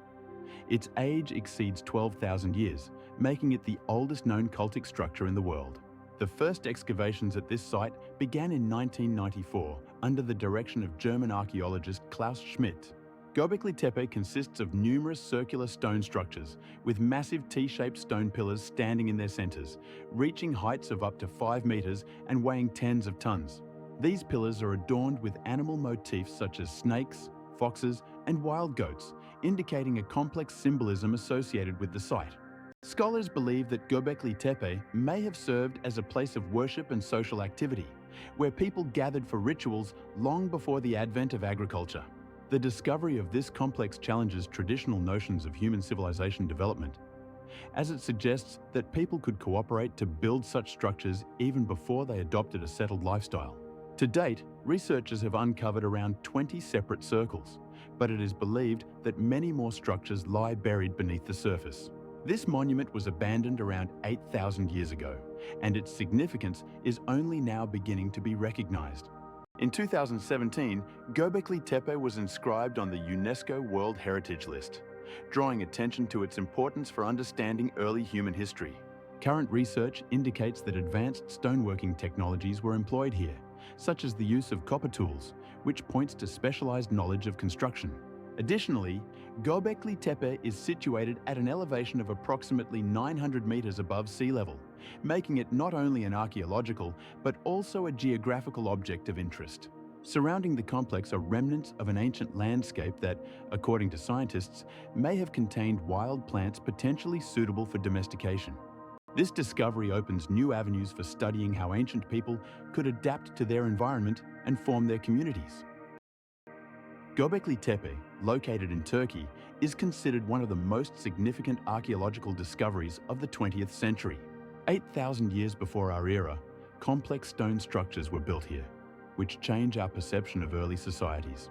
The archaeological complex consists of several circles surrounded by massive stone pillars, reaching a height of 3 meters and weighing up to 10 tons.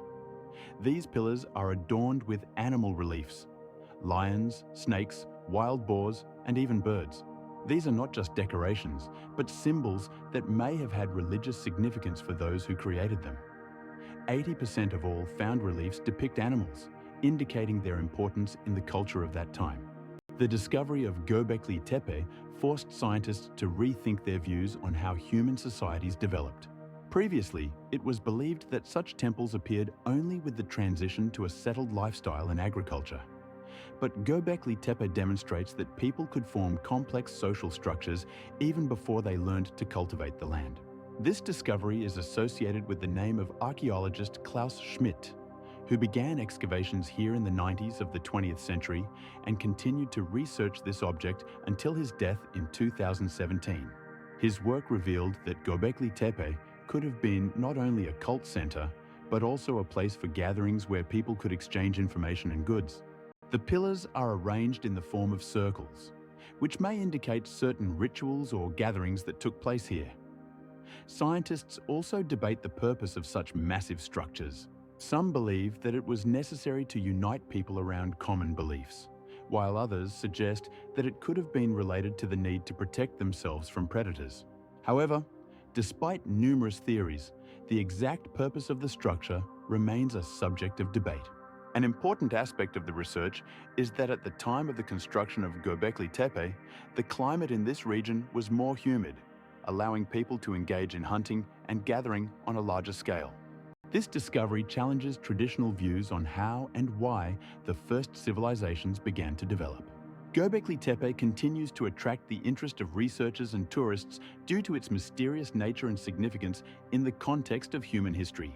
In 2020, the object was inscribed on the UNESCO World Heritage List, emphasizing its importance for the study of human culture and history. Why was it that in Göbekli Tepe, monumental structures began to be built so early, during a period when humanity was just beginning to master agriculture? This question demands a deep analysis. Göbekli Tepe, located in present-day Turkey, is dated to approximately 9,000 years ago, making it the oldest known religious structure. The construction of such large-scale objects during the Neolithic period challenges traditional notions that such projects could only arise in the presence of a developed society with a clear social hierarchy. However, according to research conducted by archaeologists such as Klaus Schmidt, who led excavations at this site, Göbekli Tepe may have served as a center for gatherings and rituals, indicating the existence of an organized society capable of collaboration. These monoliths, up to 6 meters in height and weighing several tons, were carved from limestone and adorned with animal and symbolic motifs, demonstrating a high level of artistic expression and understanding of symbolism. The construction of such structures could have been driven by the need to unite people for common rituals, which in turn fostered social cohesion. Scholars suggest that Göbekli Tepe could have been a place where various groups gathered to exchange experiences and knowledge, which also explains why such construction became possible at the early stages of human civilization. It is interesting to note that no traces of habitation were found on this site, raising the question of how and where the people who built these monuments lived. It is likely that they came for seasonal gatherings to participate in rituals and celebrations, after which they returned to their simpler homes. Thus, Göbekli Tepe becomes not just an architectural monument, but also a testament to the transition from hunting and gathering to a settled way of life. Furthermore, excavations conducted since 2003 have shown that technologies were used here that allowed for the carving and transportation of large stone blocks over significant distances, which also underscores the level of technical development of society at that time. There are opinions that this place could have had great significance in the formation of the first religious systems, which later became the basis for more advanced cultures and civilizations.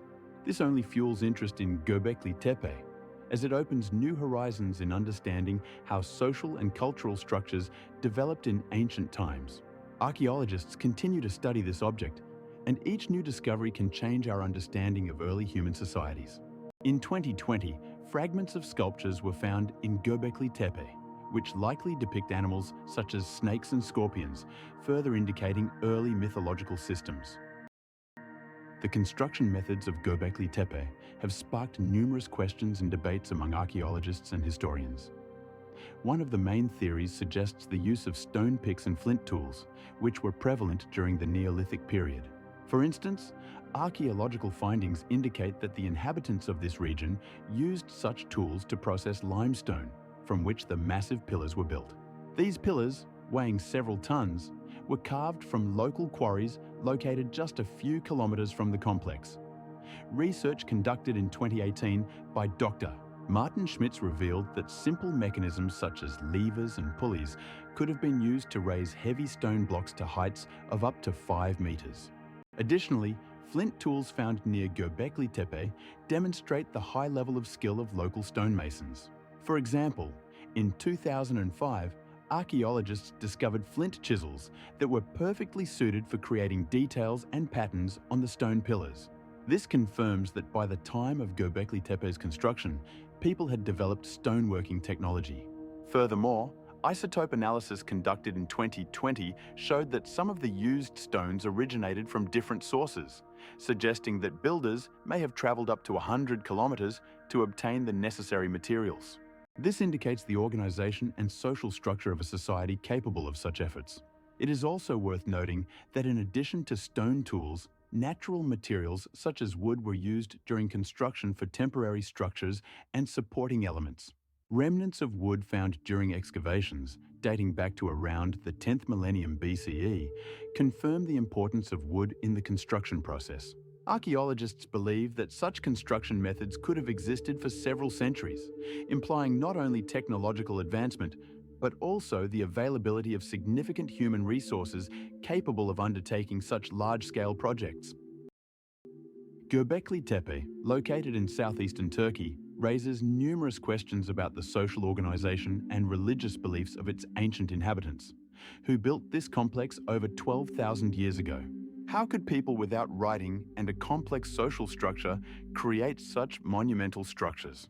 Archaeological findings made under the direction of Professor Klaus Schmidt from the Institute of Archaeology in Berlin show that at this stage of human development, organized groups of people already existed who could coordinate their actions to achieve common goals. For example, In 2005, during excavations, large stone blocks weighing up to 20 tons were discovered, indicating not only advanced technologies, but also significant human resources.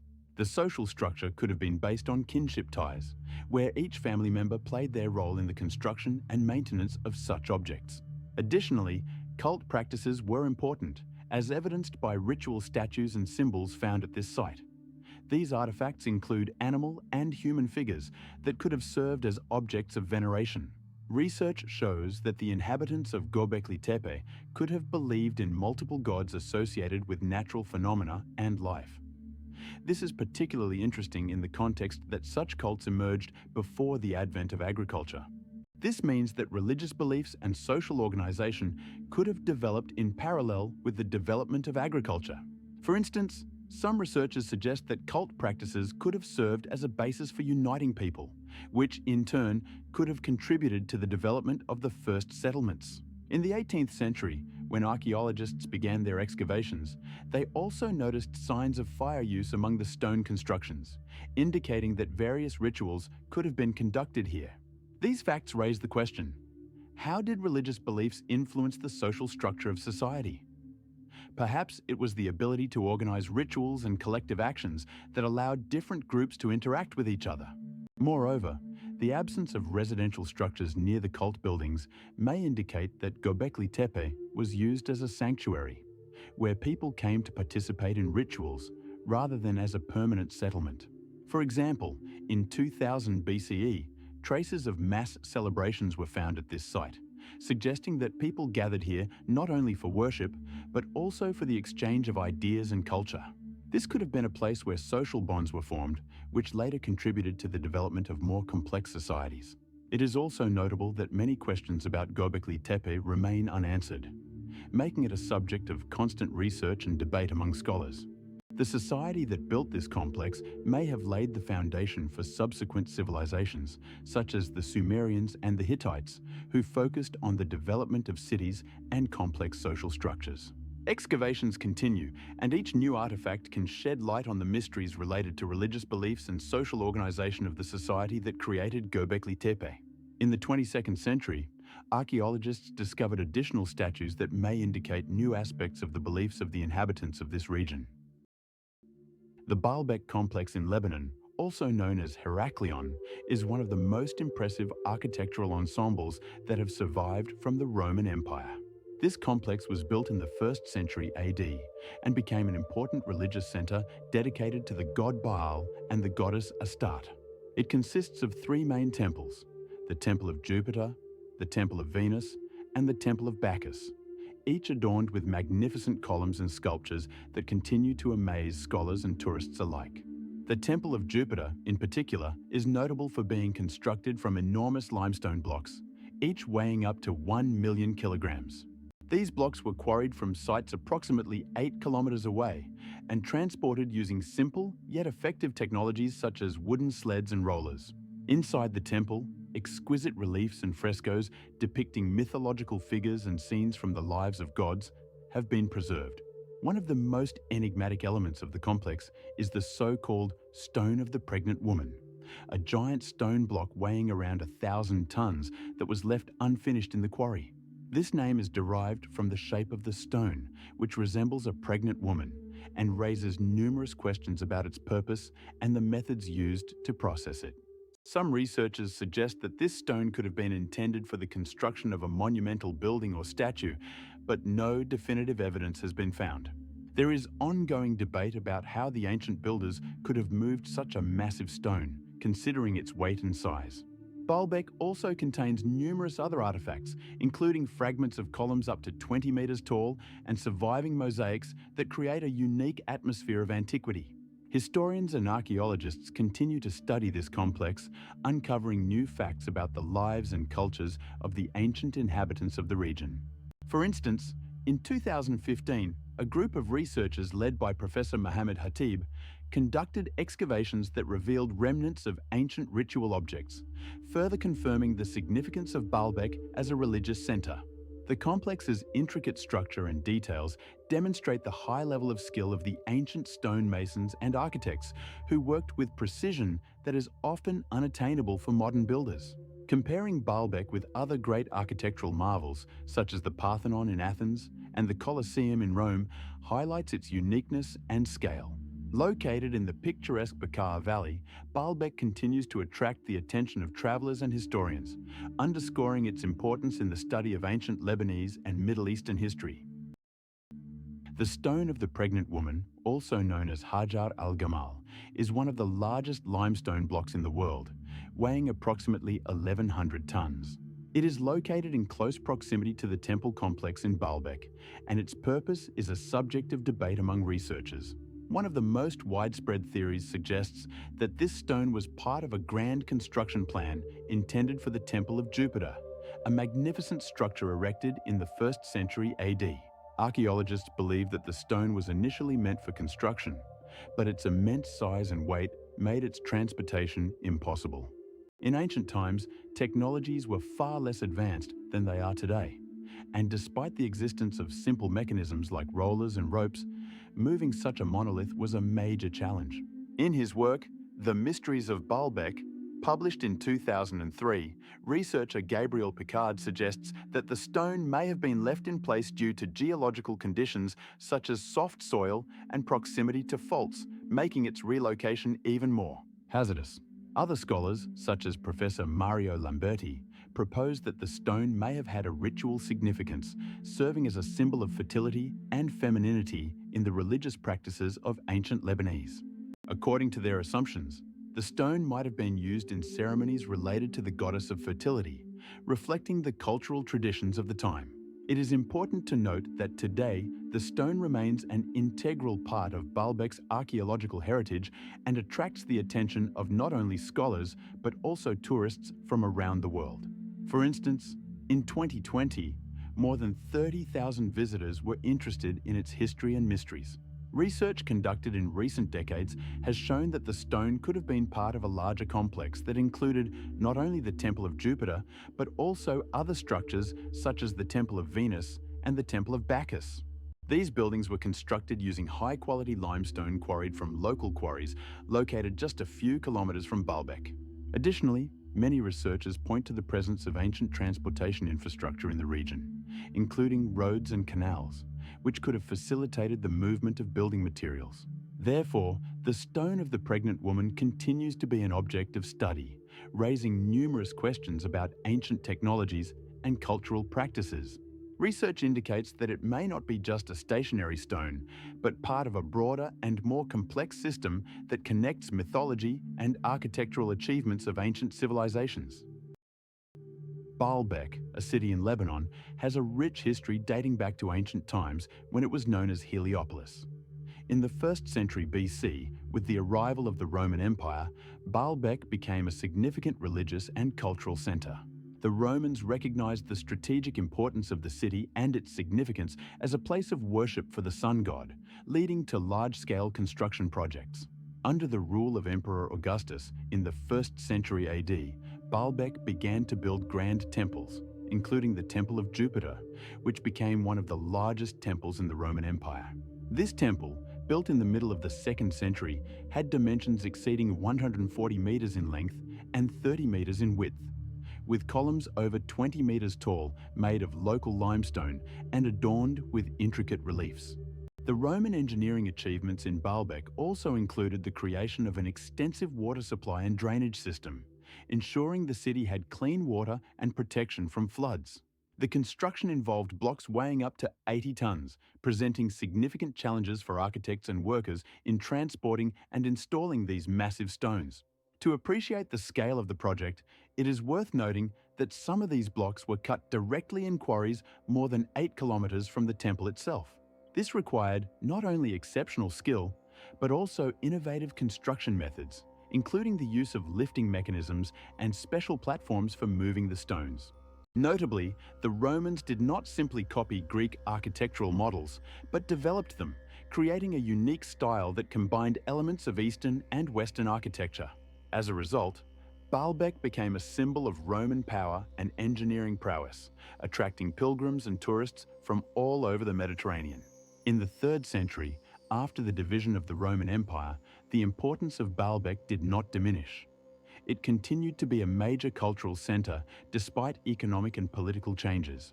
For example, in 322 AD, a temple to Venus was built here, which also featured grand dimensions and architectural achievements. Unlike the temples of Jupiter, this temple was dedicated to the goddess of love and beauty, highlighting the diversity of religious practices and beliefs in the region. During late antiquity and the early Middle Ages, Baalbek became a major trade hub, linking eastern and western trade routes. The rise of Islam in the 7th century also influenced the city's architectural landscape, with mosques and other Islamic structures being built on the sites of the destroyed Roman temples. The restoration and study of Baalbek continue, and archaeologists hope to find more evidence of its rich history and cultural heritage. In 2015, during excavations, new fragments of mosaics and statues were discovered, providing a better understanding of how people in different eras perceived this city and its significance. In Baalbek, located in Lebanon, the architecture of Roman times attracts attention not only for its grandeur, but also for the methods used to transport and process massive stone blocks. Archaeologists and historians still debate the methods used to move blocks weighing up to 800 tons, which were used in the construction of the Temple of Jupiter. One theory suggests that workers used ropes made from plant fibers or leather to pull the blocks along ramps. In ancient times, there were technologies that allowed for the creation of strong and durable ropes, and these knowledge could have been used to move heavy stones. Additionally, it is believed that rollers were used to facilitate the transportation of blocks. These rollers could have been made of wood and used in conjunction with ramps, significantly reducing friction and allowing for the movement of heavy loads. Some researchers, such as Dr. Edward Hanna from the University of Beirut, claim that a system of hoists was also used to lift the blocks to the necessary height, where they could be installed. This is supported by findings of traces of hoisting mechanisms discovered near Baalbek. In 2015, archaeologists found remnants of wooden structures that could have been part of such mechanisms. However, the question of how many workers were involved in these efforts remains open. Some estimates suggest that up to 500 people might have been needed to work with such massive blocks. The use of workers with various skills, from stonemasons to builders, also highlights the level of organization of labor at that time. On the other hand, it is believed that some of the work could have been done by slaves, making this question even more complex. It is important to note that the methods of stone processing also changed. For example, simple tools such as copper and bronze chisels were used for cutting and polishing stones, which nevertheless allowed for high precision. Findings in Baalbek show that some blocks had smooth surfaces, indicating the high level of skill of ancient stonemasons. These methods of stone processing and transportation not only reflect the technical achievements of their time, but also highlight the complex social structures that existed in ancient society, enabling such grand projects. In 2006, archaeologists discovered remnants of workers' camps that could have been used by builders, further confirming the theory of mass involvement of labor. These camps could have been located near the quarry, allowing workers to efficiently organize the process. How did the ancient builders of Baalbek in Lebanon manage to create such heavy structures as the Stone of the Pregnant Woman, weighing around 1,700 tons in high-altitude conditions? This gigantic block, carved from limestone, is one of the largest stone blocks found in the world. Its dimensions are impressive. It is 20 meters long, 6 meters wide, and 5 meters high. For comparison, it is roughly twice the size of a typical truck. The builders likely used primitive but effective transportation methods, such as wooden sleds and rollers, to move such massive blocks over complex terrain. Archaeologists estimate that work on the stone began around the 1st century BC, when the region was under Roman control. Research indicates that thousands of workers may have been involved, using simple mechanisms like blocks and pulley systems to lift and move the heavy stones. Working in high-altitude conditions, where temperatures fluctuate and weather conditions change frequently, must have been a real challenge for the workers. Scientific experiments conducted in recent decades show that even modern technologies struggle with the transportation and installation of objects of such size, casting doubt on the effectiveness of the ancient builders' methods. Therefore, the question remains, how exactly did they achieve such results?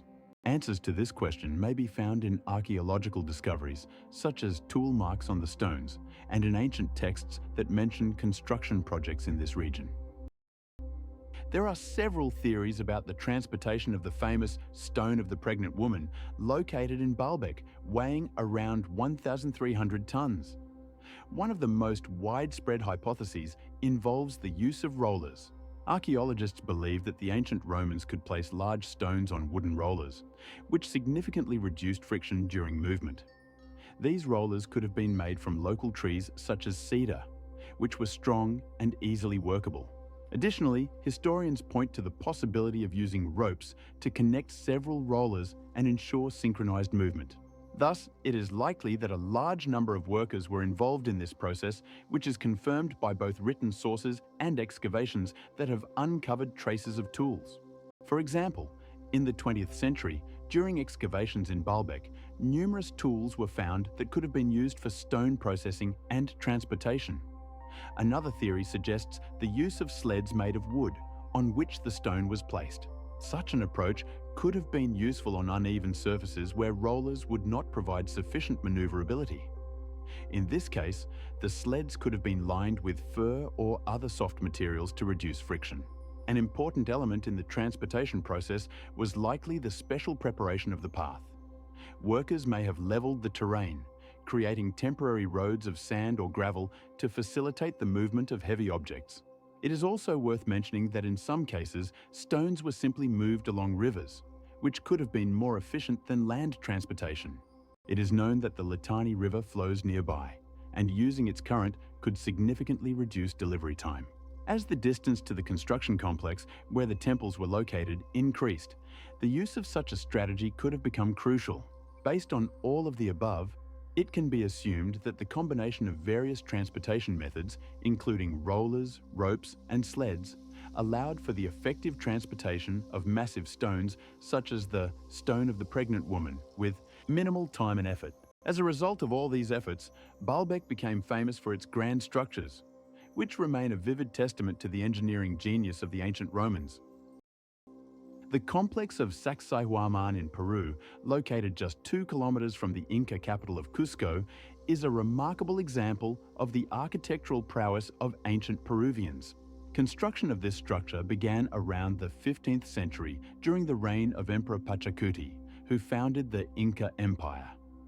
Sacsayhuaman was not only a military fortress, but also a religious and cultural center. The main walls of the complex are built from enormous stone blocks, some of which weigh up to 200 tons. Remarkably, these massive stones were quarried from sites more than 20 kilometers away from the complex itself.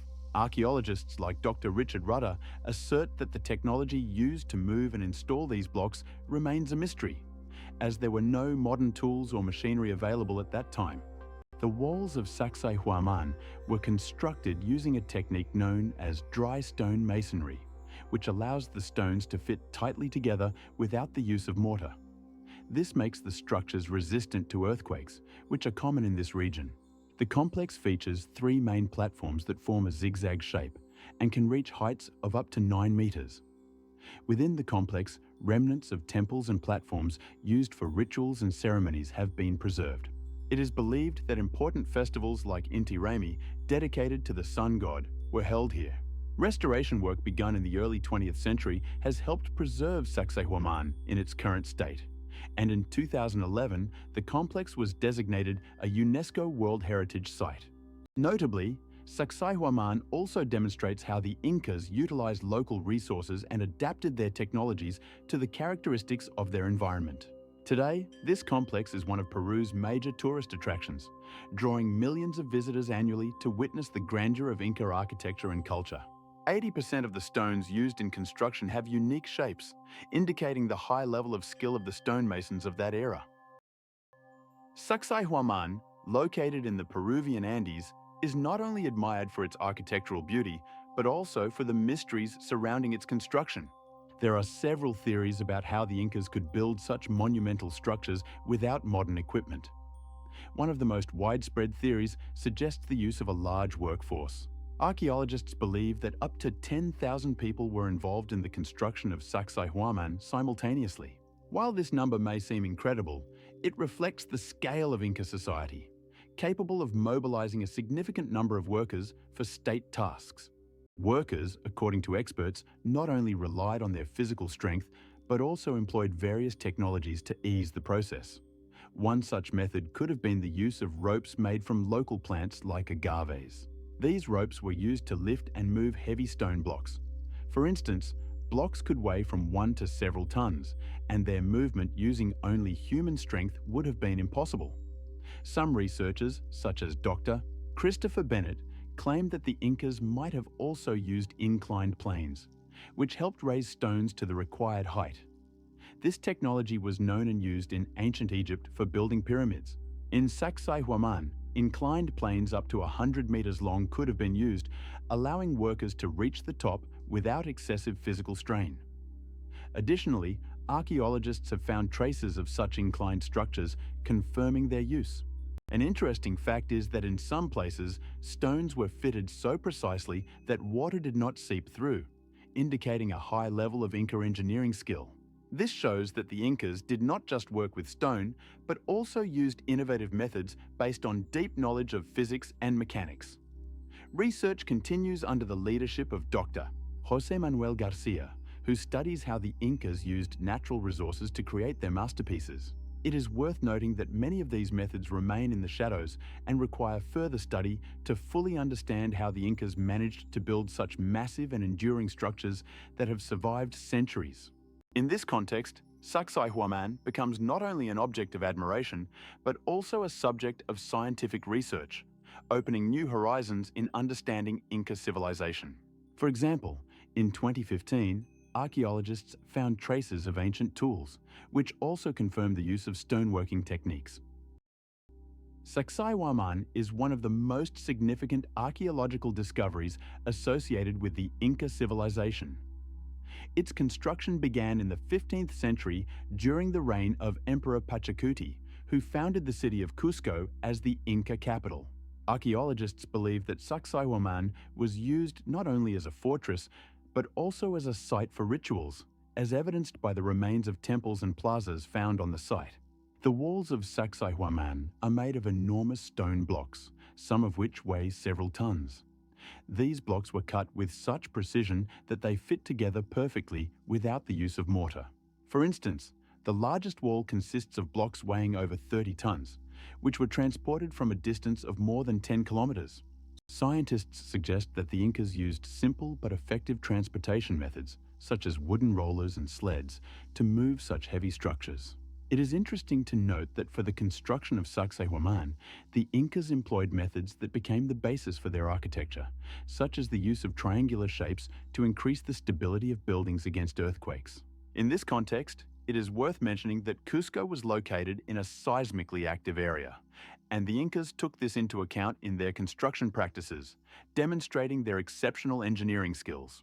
Sacsayhuaman also played a significant role in the social and political life of the Incas, as it was the site of festivals and military parades, as confirmed by historical records of Spanish conquistadors such as Francisco Pizarro. Archaeological findings show that the complex was not only a defensive fortress, but also part of a complex system consisting of roads and other fortifications connecting different regions of the empire. These roads facilitated the rapid movement of troops and trade goods, thereby strengthening the Incas' control over their territories. In recent years, researchers have continued to discover new artifacts that highlight the importance of Sacsayhuaman in Inca culture, such as ceramics, tools, and even remains of sacrifices, which underscore its religious significance. For example, in 2017, during excavations, fragments of ceramic vessels decorated with images related to the cults practiced by the Incas were found. These discoveries help historians better understand how the Incas perceived the world and their place in it. How did the Incas move enormous stones for the construction of Sacsayhuaman without iron tools, wheels, or draft animals? This question presents a true puzzle for historians and archaeologists, as Sacsayhuaman, located just 2 kilometers from Cusco, was built from massive stone blocks weighing up to 100 tons. Modern researchers, such as archaeologist David Brown, suggest that the Incas used a combination of intelligent methods and physical strength. For instance, they might have used a sliding method, placing logs under stones and rolling them. This technique has roots in ancient technologies known since the Neolithic era. Additionally, the Incas likely employed simple lifting mechanisms like blocks and pulleys to raise and position heavy blocks at great heights. There are also theories that they may have shaped stones on site, using bronze or stone tools to achieve the desired form.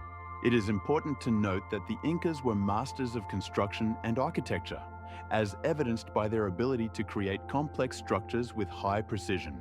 For example, the walls of Sacsayhuaman consist of large stone blocks that fit perfectly together without mortar.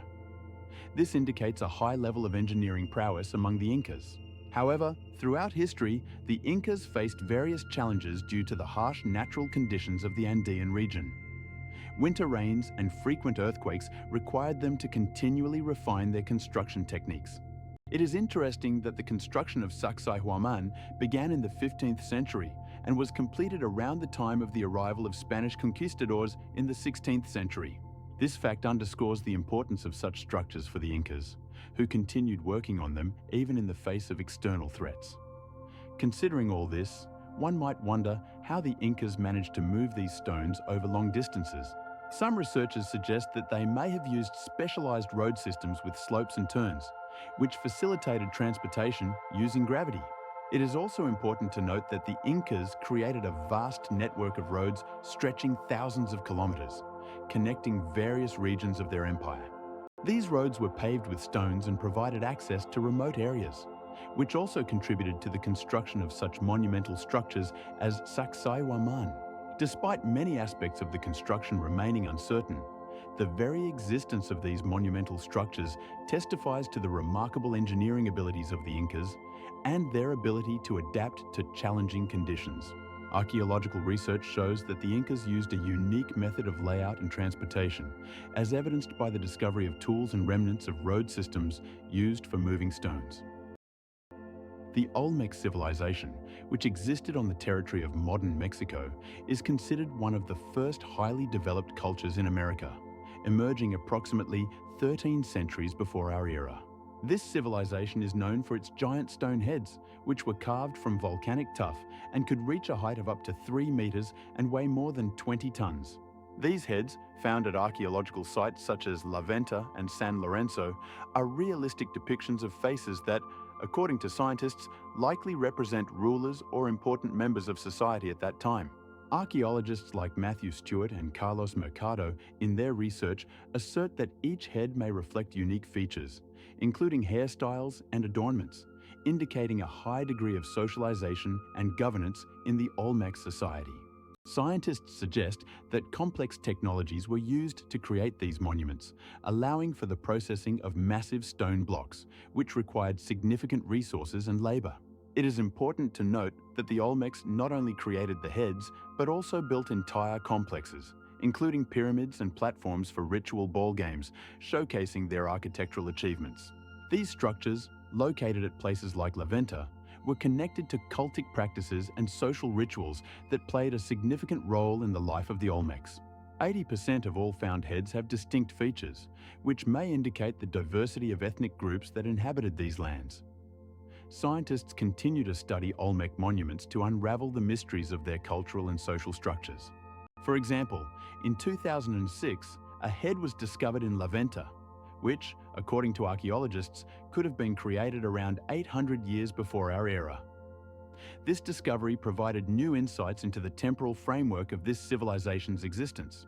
Olmec heads remain one of the most mysterious and debated topics among historians and archaeologists, as they offer unique insights into the early forms of social and cultural organization in Mesoamerica.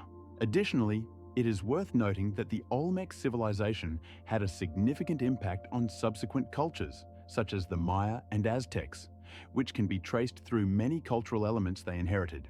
For instance, The use of certain symbols and rituals in religious practice indicates that the Olmec civilization was a significant predecessor to later cultures that developed in this region. In 2012, a group of archaeologists led by Jose Lopez conducted excavations in the La Venta area, where they found fragments of pottery and other artifacts confirming the active trade of the Olmecs with neighboring cultures. These findings also show that the Olmecs were not an isolated culture, but actively interacted with other peoples, further enriching their social and cultural practices. The transportation of Olmec heads remains one of the most debated topics among archaeologists and historians. These massive stone sculptures, weighing up to 20 tons, were created by the Olmec civilization between the 30th and 6th centuries BC. One of the most popular theories about the movement of these heads suggests that the Olmecs used wooden logs as rollers. This implies that they could place the sculptures on logs and roll them across the ground. However, considering the weight and size of the heads, this raises doubts. For instance, in 2009, a group of archaeologists led by Dr. Edward Bennett conducted an experiment to move a model of a sculpture using this method. But the results showed that it required too many people and physical strength. Other researchers, such as Dr. Laura Martinez, proposed an alternative, using a system of ropes and pulleys. This technique, known since ancient Egypt, could have allowed the Olmecs to more effectively move the stone heads. Similar methods were used in various cultures, such as in the construction of pyramids in Giza. In 2013, at a conference on ancient technologies, another theory was presented, suggesting that the Olmecs could have used special sleds covered with grass or other materials to reduce friction and facilitate transportation. This hypothesis is based on findings in the region where Olmec heads were discovered, where traces of such sleds were found. It is important to note that the distance between the quarries and the final installation sites could reach 100 kilometers, making any of the mentioned technologies extremely challenging. Research shows that in one place, such as La Venta, at least 25 such heads were installed, requiring significant efforts for their transportation. Nevertheless, some scholars argue that the Olmecs could have developed special paths or canals, which is also supported by findings, including traces of ancient roads. These roads could have been paved with stones and served to facilitate transportation. In 2020, as a result of excavations, archaeologists found fragments of ancient road structures that, in their opinion, could have been used for this purpose. Comparing the methods of the Olmecs with those of other civilizations, one can cite the ancient Incas, who built road systems connecting different regions of their state, which allowed for the effective transportation of heavy loads. However, in the case of Olmec heads, questions remain about the level of development of their technologies and the role of local geographical conditions in the transportation process. Research continues, and each newly discovered artifact can shed light on this mystery. For example, in 2021, fossils were found that are believed to have been part of a system used for moving the sculptures, but details still require further study. The Olmecs, who flourished from around 1800 BCE to 500 BCE, are one of the most mysterious civilizations of Mesoamerica. Their territory was located in the tropical lands of southern central Mexico, encompassing the modern states of Veracruz and Tabasco. The Olmecs are renowned for their monumental stone sculptures, which could reach heights of over 3 meters and weigh up to 20 tons. The most famous of these are the colossal heads, carved from basalt, and depicting expressions that suggest they were portraits of rulers or important figures. 8 such heads have been found at the archaeological site of La Venta, one of the main centers of the Olmecs. The Olmecs practiced agriculture, with their primary crops being corn, beans, and squash. Notably, they employed complex irrigation methods that allowed them to farm in the tropical climate. During this period, the Olmecs developed a sophisticated trade system that spanned extensive territories, facilitating the exchange not only of goods but also of cultural ideas.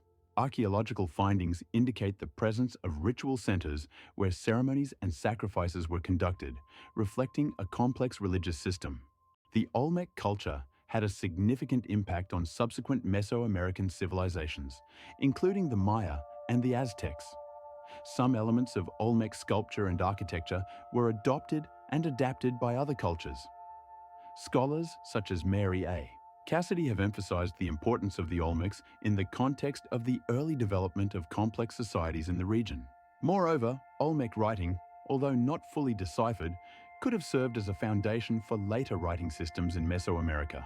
Currently, many aspects of their life and culture are subjects of intensive research, as the Olmecs left no written sources, and most information is based on archaeological findings. For example, in 2015, archaeologists discovered clay tablets with images at La Venta that may represent early forms of hieroglyphs. These discoveries open new horizons for understanding their language and numeral system. It is also notable that the Olmec civilization was known for its ball games, which often had ritual significance and could serve as a means of resolving conflicts between tribes. The exact causes of the Olmec decline remain unknown, but it is believed that this could be related to climate changes or internal conflicts. Scientific research continues, and each new discovery adds new layers to our understanding of this remarkable civilization. In 2020, a new structure, presumably a ritual center, was discovered at La Venta, offering hope for future discoveries. The social organization of the Olmec civilization remains a subject of many questions. Who governed these communities? The Society of the Olmecs, which existed roughly from the 3500s to the 600s BC, was hierarchical, but the precise details of its structure still require clarification. Archaeologist Richard Deal asserts that in each city, such as La Venta and San Lorenzo, there were rulers who controlled resources and organized the construction of monuments. These rulers could have been not only political leaders, but also priests, emphasizing the connection between power and religion in this culture. It is interesting that the Olmecs created enormous stone heads weighing up to 20 tons, which could symbolize their rulers or ancestors, but we still do not know how these structures were connected to their system of beliefs. The question of Olmec religious practices also remains open. Which deities did they venerate? Research shows that the Olmecs worshipped various deities associated with natural elements such as rain and earth, as evidenced by archaeological finds, including figurines depicting deities and ritual artifacts. Findings in La Venta, such as ritual stones and sacrificial objects, suggest that they conducted complex rituals, possibly related to agriculture and harvest. To what extent did religion influence the daily lives of people? According to researchers, rituals could have played an important role in the lives of Olmec communities, serving as a bond between individuals and their society. Questions about how social and religious aspects intertwined remain crucial for understanding this ancient civilization. Discussion of these issues is only beginning to gain popularity among scholars, such as archaeologist and historian David Grove, who emphasizes that understanding these dynamics can shed light on broader aspects of Mesoamerican history. Moreover, it is important to consider the influence of neighboring cultures, such as the Toltecs and later the Maya, on their beliefs and social structures, making the study of these questions even more relevant. The Olmec civilization may have laid the foundations for many future cultures in the region, making questions about its social organization and religious beliefs particularly important for further research. In the 21st century, scientists continue to discover new artifacts and data that help us better understand these aspects. For example, in 2003 in San Lorenzo, traces of ritual sacrifices were found, which confirm theories about the importance of religion in the lives of the Olmecs. The Olmec heads discovered on Mexican territory have sparked numerous theories about their purpose and significance. These colossal stone sculptures, weighing up to 20 tons and standing over 3 meters tall, were found in places like La Venta and San Lorenzo and date back to around 800 years before our era. One of them, Matthew Stewart, a researcher from the University of California in Los Angeles, argues that the facial features on the heads may reflect the actual physical characteristics of the rulers, suggesting that they were used to legitimize power and demonstrate their divine status. There is also a belief that these heads served protective functions. Laura Martinez, a researcher from the Mexican National Institute of Anthropology and History, proposed that they could have acted as guardians, protecting sacred territories and entrances to urban centers. In this context, the heads could symbolize protection and power, which were crucial in Olmec society where beliefs in spirits and ancestral strength played a key role.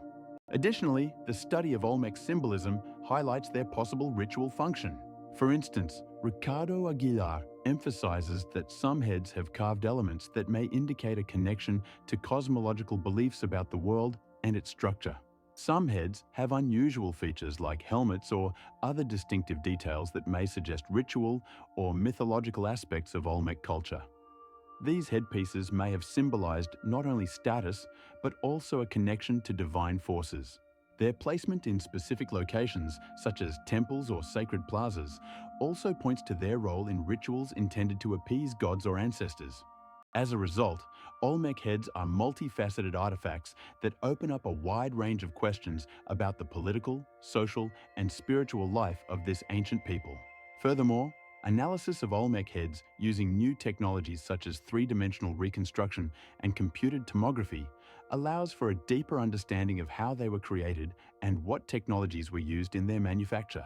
Research indicates that Olmecs used simple tools like stone hammers and chisels to create such large and detailed sculptures, highlighting their skill in stoneworking. In this context, each of these sculptures becomes not just a work of art, but a crucial element in the study of Olmec civilization and their understanding of the world. It is worth noting that each head is unique, and this diversity may reflect various aspects of Olmec life and their cultural identity. The study of these heads continues to attract the attention of scholars who strive to unravel the mysteries surrounding their origins and function in society. For example, in 2009, additional fragments were found in La Venta that may indicate that the heads were part of a larger structure or monument, opening new avenues for further research. Research on the Olmec heads found in Mexico raises many questions, including how they were transported. The Olmecs, who lived in what is now Mexico from around 1500 BCE to around 500 BCE, created massive stone heads weighing up to 20 tons. One of the main questions is how they managed to move such heavy objects over long distances without modern technology. Some researchers, such as archaeologist Dr. Richard, evidence from excavations shows that rivers were actively used for transporting goods in this region. Other scholars, such as Dr. Elizabeth Perez, suggest that the Olmecs might also have used wooden rollers to move the heads over land. This technique is known from ancient times and was used by many civilizations, including the Egyptians, for moving stone blocks during pyramid construction. Archaeological findings confirm the use of trees that were felled and cut to create rollers. Parallels with other cultures indicate that the use of rollers could have been a widespread practice in antiquity. In particular, traces of rollers have been found in Mesopotamia for transporting heavy objects, which also suggests that the Olmecs might have used such techniques. For long-distance transportation, a combination of both methods, rafts for river travel and rollers for land sections, could have been employed. This would imply that the Olmecs developed complex logistic schemes for transporting their monuments, highlighting the high level of organization and engineering prowess of this culture. The Olmec heads, carved from basalt, weighed at least 14 tons and varied in height from 2 to 3 meters, making their transportation even more challenging. It is worth noting that some findings, such as roller tracks, have been discovered near Olmec centers, which could indicate that these methods were indeed used. Additionally, tools found during excavations could have been used for processing and transporting stone. These aspects not only demonstrate the Olmecs' engineering skills, but also their deep connection with the natural resources of the region. The organization of labor was likely crucial in such large-scale projects as the transportation of heads, with hundreds of people possibly involved, indicating the social structure of the Olmecs. These factors make their achievements in transporting and processing stone truly remarkable, and further research may reveal more about the methods they used. Ritual aspects could also have played a role, as some heads may have had sacred significance and their transportation could have been ceremonial. The underground city of Derinkuyu, located in Cappadocia, Turkey, is one of the most impressive archaeological discoveries in the region. Its size is astonishing. Researchers estimate that the city could have housed up to 20,000 people. Archaeologists began studying Derinkuyu at the beginning of the 20th century. But large-scale excavations only began in 2003 when Turkish archaeologist İlhan Toprak and his team from Gaziantep University discovered the entrance to a system of Underground tunnels. The city stretches to a depth of around 18 levels, and while not all are open to visitors, approximately 8 levels have been explored and are well preserved. The walls of the underground city are carved from soft tuff, which makes it easier to create complex structures. Derinkuyu was used as a refuge from enemies, and its ventilation system allows fresh air to circulate at depth. Narrow corridors and wide halls, some of which served as grain and wine storage facilities, indicate a high degree of organization in life underground. Inside the city, there are churches, living quarters, and even schools, suggesting a full-fledged life. One of the key features of Derinkuyu is the presence of numerous wells that provided water for the residents, with some reaching depths of up to 30 meters. Additionally, the city contains shafts leading to other underground cities, indicating a well-developed network of underground communications. Scholars believe that Derinkuyu was built as early as the 8th century BC, but was actively used during the Persian Empire when residents sought safe refuge from raids. It is also worth noting that Derinkuyu is not the only underground city in Cappadocia.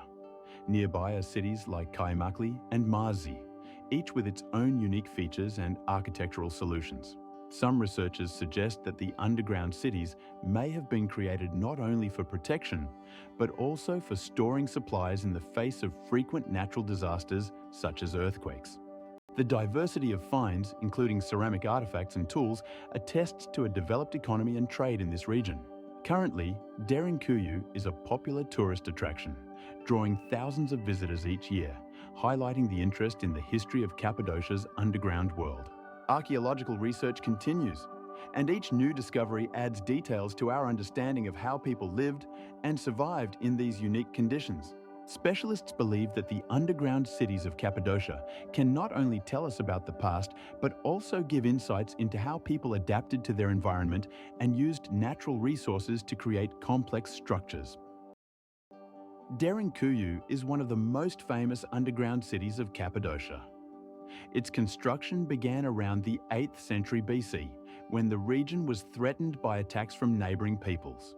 At that time, when Assyria and other military powers were expanding their territories, local residents sought ways to protect themselves. Derinkuyu, located at a depth of up to 80 meters, became the ideal shelter.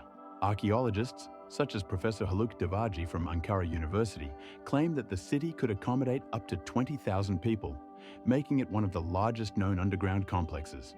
The construction was carried out from soft tuff, which was easily worked, and each section was meticulously designed.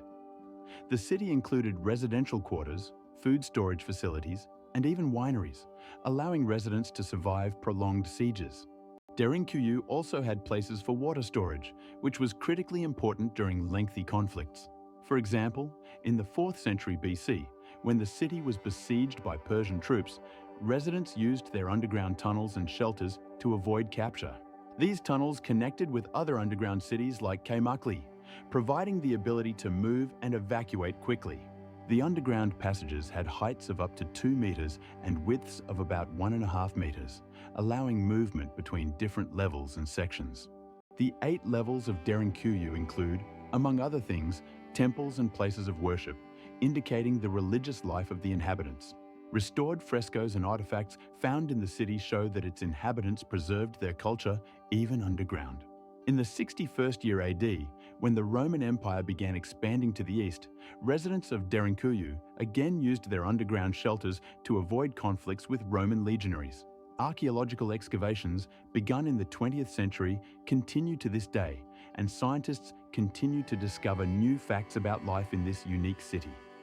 For example, in 2015, a group of researchers led by Dr. Ali K discovered a unique ventilation system consisting of narrow shafts that provided fresh air to the most remote corners of the underground complex. This engineering feat demonstrates the meticulous planning of the construction of Derinkuyu. The underground city not only served as a shelter, but also reflected the level of engineering skill of its creators. It is difficult not to ask how the inhabitants of the underground city of Derinkuyu managed to coordinate their efforts to maintain such a large-scale structure. Derinkuyu, discovered in 2006 in Turkey, is one of the largest underground cities, with 8 levels of depth and the capacity to house up to 25,000 people. How was such a large number of people sustained in confined spaces? How did they manage resources such as water, food, and air in a closed environment? Historians suggest that the residents used complex ventilation systems consisting of stone channels up to 12 meters long. This allowed for fresh air and minimized the risk of suffocation. Additionally, the water supply system included wells that reached depths of up to 30 meters. Archaeological findings show that the residents used both regular and rainwater, collecting it in special reservoirs. It is important to note that such resources were not only necessary for survival, but also played a crucial role in the social structure. How were social structures preserved in such extreme conditions? Research indicates that the family and community were the primary units of social organization. Each level of the city likely had its own functionality, with some floors used for living quarters and others for food storage and public gatherings. This raises important questions about how residents resolved conflicts and maintained order. Given that the underground city could be subject to attacks, effective defense mechanisms were necessary. Upper levels had fortified doors that could be closed from the inside, allowing the city to be sealed during sieges. This also raises questions about the role of community leaders and their ability to make decisions in critical situations. How exactly did the residents coordinate their actions in conditions of stress and uncertainty? Could they rely on shared values or traditions passed down through generations? It is also worth noting that Derinkuyu was not the only underground city in the region. Shortly after its discovery, archaeologists found several similar structures, such as Göbekli, located just 18 kilometers away from Derinkuyu. These findings raise questions about how widespread this practice was among ancient civilizations in the region. Such underground cities could have been responses to external threats, such as enemy attacks or natural disasters. Therefore, how did the residents adapt to constant changes in their environment, including political and social instability? Answers to these questions can shed light on how people in the past coped with crises and preserved their cultures. For example, in Göbekli, remains of ovens were found, indicating that the residents not only survived, but also developed their culinary traditions. These facts highlight that life in such conditions was not easy, but they also demonstrate the remarkable resilience and ingenuity of people.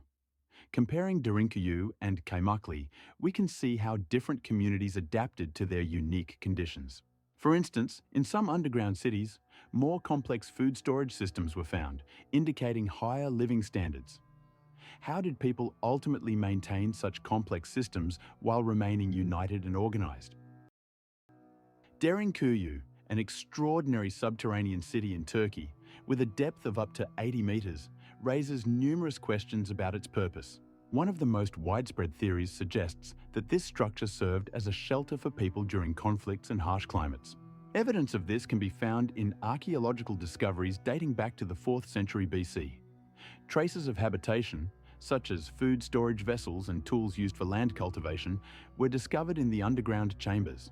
These findings confirm that the inhabitants used Derinkuyu as a defensive refuge from enemies. Other research indicates that during the invasions by Persians and Romans, when local residents faced threats, they could hide in this subterranean labyrinth, which could accommodate up to 25,000 people. The geographical features of the region, including its mountainous terrain and limited access routes, also contributed to the creation of such a shelter, as it allowed for effective defense against external enemies. The unique architecture of Derinkuyu, featuring multiple levels with ventilation shafts and water supply, makes it not just a shelter, but a complex system of life support, enabling survival during sieges. Additionally, many researchers, such as Dr. Charles Gable, note that subterranean cities like Derinkuyu could have functioned as trade centers where residents exchanged goods while remaining safe. The diversity of artifacts found on the site indicates that residents not only hid, but also continued to lead an active economic life, even while underground. Thus, the city could serve multiple functions: protection from enemies, refuge from adverse weather conditions, and an economic center, underscoring its strategic importance in the region's history. Archaeologists have also discovered that Derinkuyu had a system of wells providing water to several levels, which is crucial for long-term habitation. This water supply system, along with the sewerage, demonstrates the high level of engineering thought possessed by its creators. It is worth noting that similar subterranean structures are found in parallel in other cultures, such as Nakamura in Japan, where similar shelters were built for protection against enemies. The question of how the inhabitants of Derinkuyu could organize such large-scale construction projects remains open, but it is clear that it required a high degree of coordination and collective effort. These aspects of life in the subterranean city open new horizons for understanding how ancient civilizations adapted to the challenges of their time. The map created by Ottoman admiral and cartographer Piri Reis in 1531 is a unique artifact that continues to captivate historians and geographers. This map is one of the oldest surviving maps, depicting both well-known and lesser-known parts of the world at the time. Piri Reis used data from various sources, including works by ancient Greek and Roman geographers, as well as more contemporary research. Notably, the map includes parts of the coasts of South America and details related to Antarctica, which has sparked debate about how the cartographer acquired such knowledge. Piri Reis accurately depicted the coast of Brazil and the southern coast of modern Chile, demonstrating remarkable precision for his time. The map features not only geographical objects, but also images of animals and people, suggesting that the author aimed to create not just a navigational tool, but an encyclopedia of his era. An important aspect of the map is that it shows how Ottoman sailors could interact and exchange information with European explorers. For instance, some elements of the map are based on the works of earlier explorers, such as Amerigo Vespucci, who first described the continent as separate from Asia. Piri Reis also used maps created by his predecessors, like the Mercator map, making his work a significant link in the chain of geographical evolution. However, the greatest interest in the Piri Reis map stems from its possible hints at knowledge of continents that could not have been known in the 16th century. Some researchers suggest that the map contains information about a continent that could be Antarctica, challenging traditional views of geographical discoveries of the time.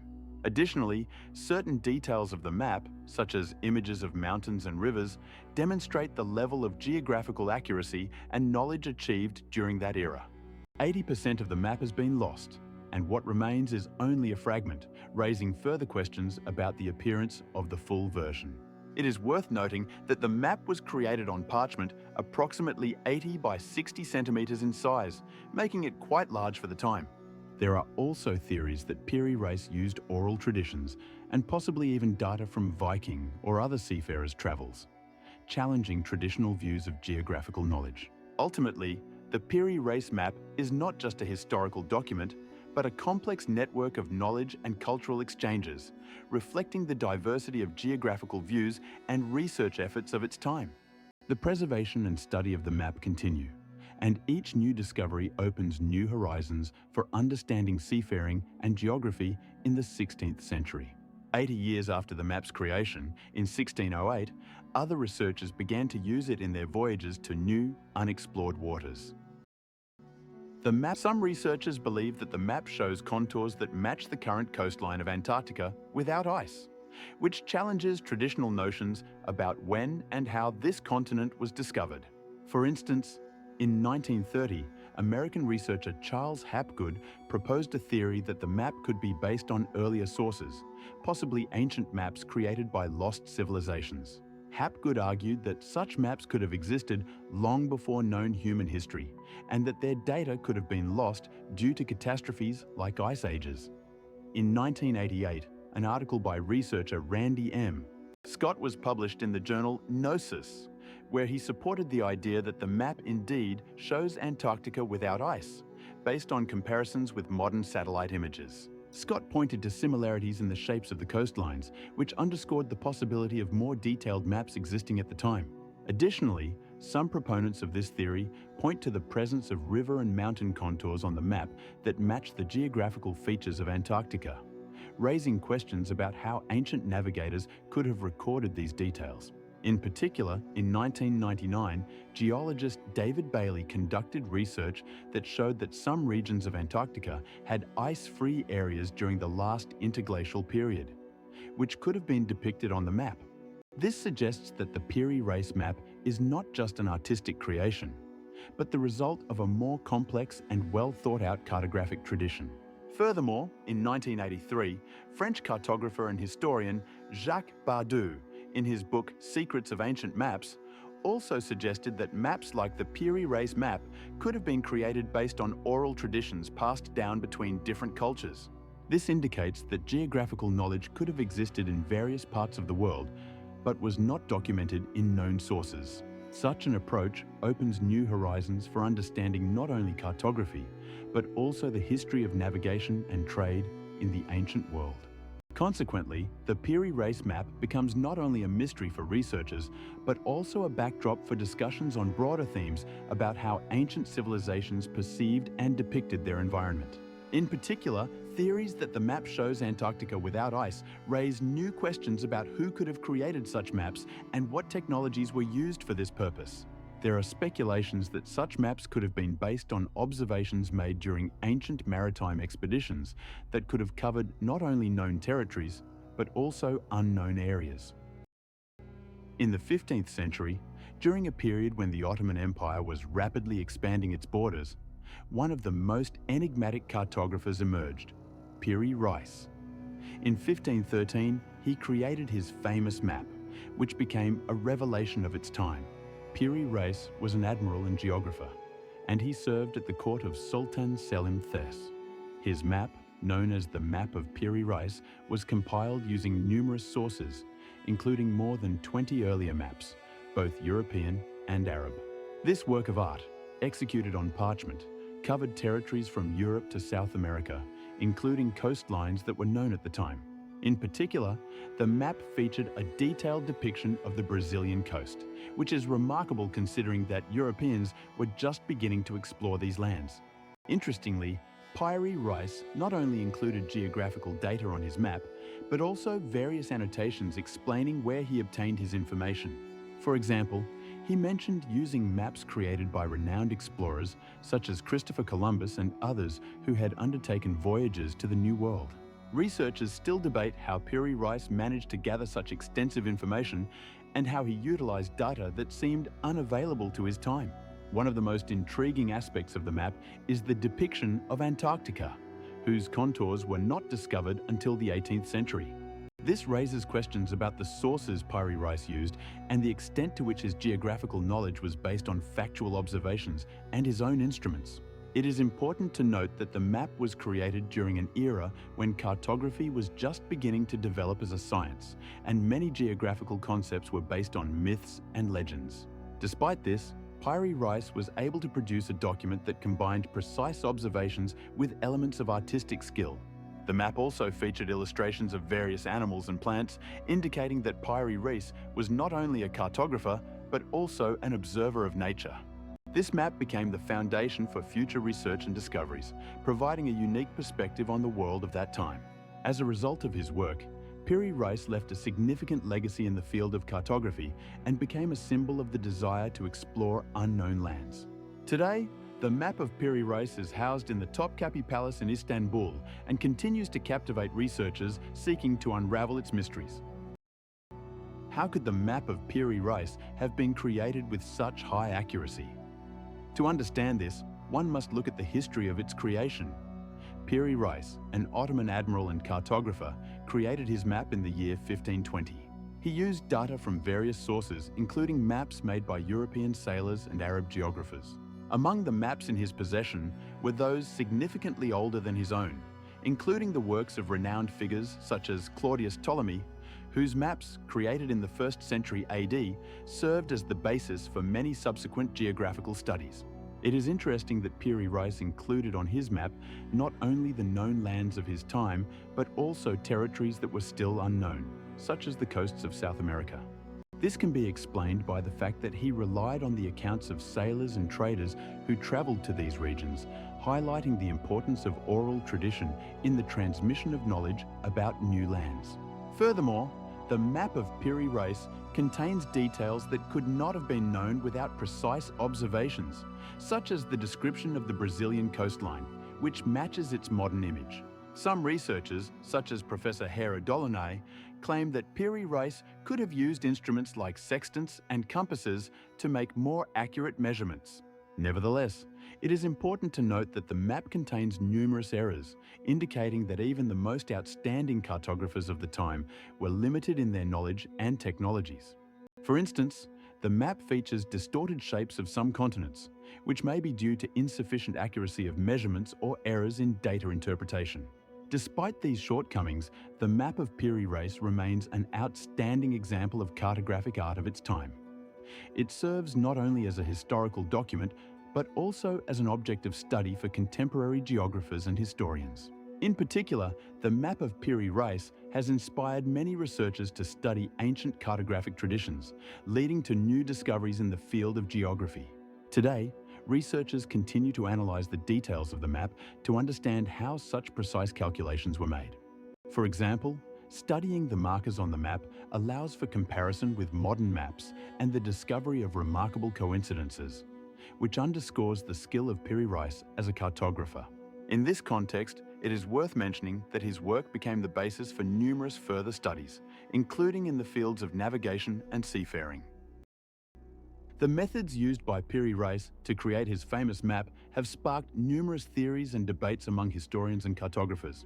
Piri Reis, an Ottoman admiral and cartographer, created his renowned map in 1520, utilizing a variety of sources gathered over decades. One of the key hypotheses is that he relied on ancient Greek and Roman maps, which were lost in subsequent centuries. For instance, it is believed that he used maps created by renowned geographers such as Ptolemy, whose works on geography laid the foundation for further research. Additionally, Piri Reis may have consulted Arabic cartographers who, in turn, adapted Greek and Roman knowledge. In his work, he also mentions using maps created by other contemporary researchers, such as Ferdinand Magellan, whose records of newly discovered lands during his voyages could have influenced the creation of the map. Notably, Piri Reis mentions that he had access to maps created before his time, including those based on the experiences of sailors like the Vikings, who explored the northern parts of the Atlantic. This underscores that he did not rely solely on his own observations, but also utilized the knowledge of predecessors, making his work unique and multifaceted. There are also theories that he might have used navigational instruments such as the astrolabe for more accurate determination of coordinates, which was rare for his time. This suggests that Piri Reis possessed not only theoretical knowledge, but also practical skills, which is confirmed by the accuracy of his cartographic works. In particular, his map of South America, which depicts geographical features such as the Amazon River and the eastern coast, is highly detailed and accurate, even astonishing modern researchers. Research indicates that Piri Reis used both ancient sources and his own observations, making his approach to cartography diverse and complex. Some scholars, such as Dr. Tunjai Aksu, suggest that he might have even used deep knowledge of ocean currents and winds to create a more accurate representation, which also speaks to his high level of professionalism. Piri Reis gathered information not only from books, but also from sailors who recorded their travels, highlighting the importance of oral tradition in creating maps of that time. His works contain numerous details that could only be known by those who actually traveled these routes. For example, his map includes markings for various tribes and peoples with whom he interacted, adding layers to the understanding of his work. These aspects of his cartography offer a new perspective on the interaction between cultures and the transmission of knowledge, which is a significant element in the history of geographical discoveries. The pyramid of knowledge he created is the result not only of his own research, but also of the accumulated experience of many generations, making his work significant and relevant for further research. The Etruscan civilization, which flourished on the territory of modern Tuscany, Lazio, and Umbria from the 8th century BCE, is one of the most enigmatic aspects of ancient history. The Etruscans not only built impressive cities such as Veii, Tarquinia, and Clusium, but also left behind numerous artifacts that help researchers explore their culture and daily life. The Etruscan language, unlike Latin, does not belong to the Indo-European language family, raising many questions about its origin and structure. It was written using an alphabet borrowed from the Greeks, and many inscriptions in this language have been found on pottery, tombs, and other objects, such as bronze tablets dating back to the 6th century BCE. The Etruscan alphabet consisted of 26 letters, and although around 100 inscriptions have survived, a full understanding of the language remains elusive for linguists. This is due to the fact that many words and phrases have no equivalents in known languages, and only a few texts have been translated with the help of context and comparative analysis. One of the most famous Etruscan texts is the Tarquinia Oath, which includes formulas related to rituals and funeral rites.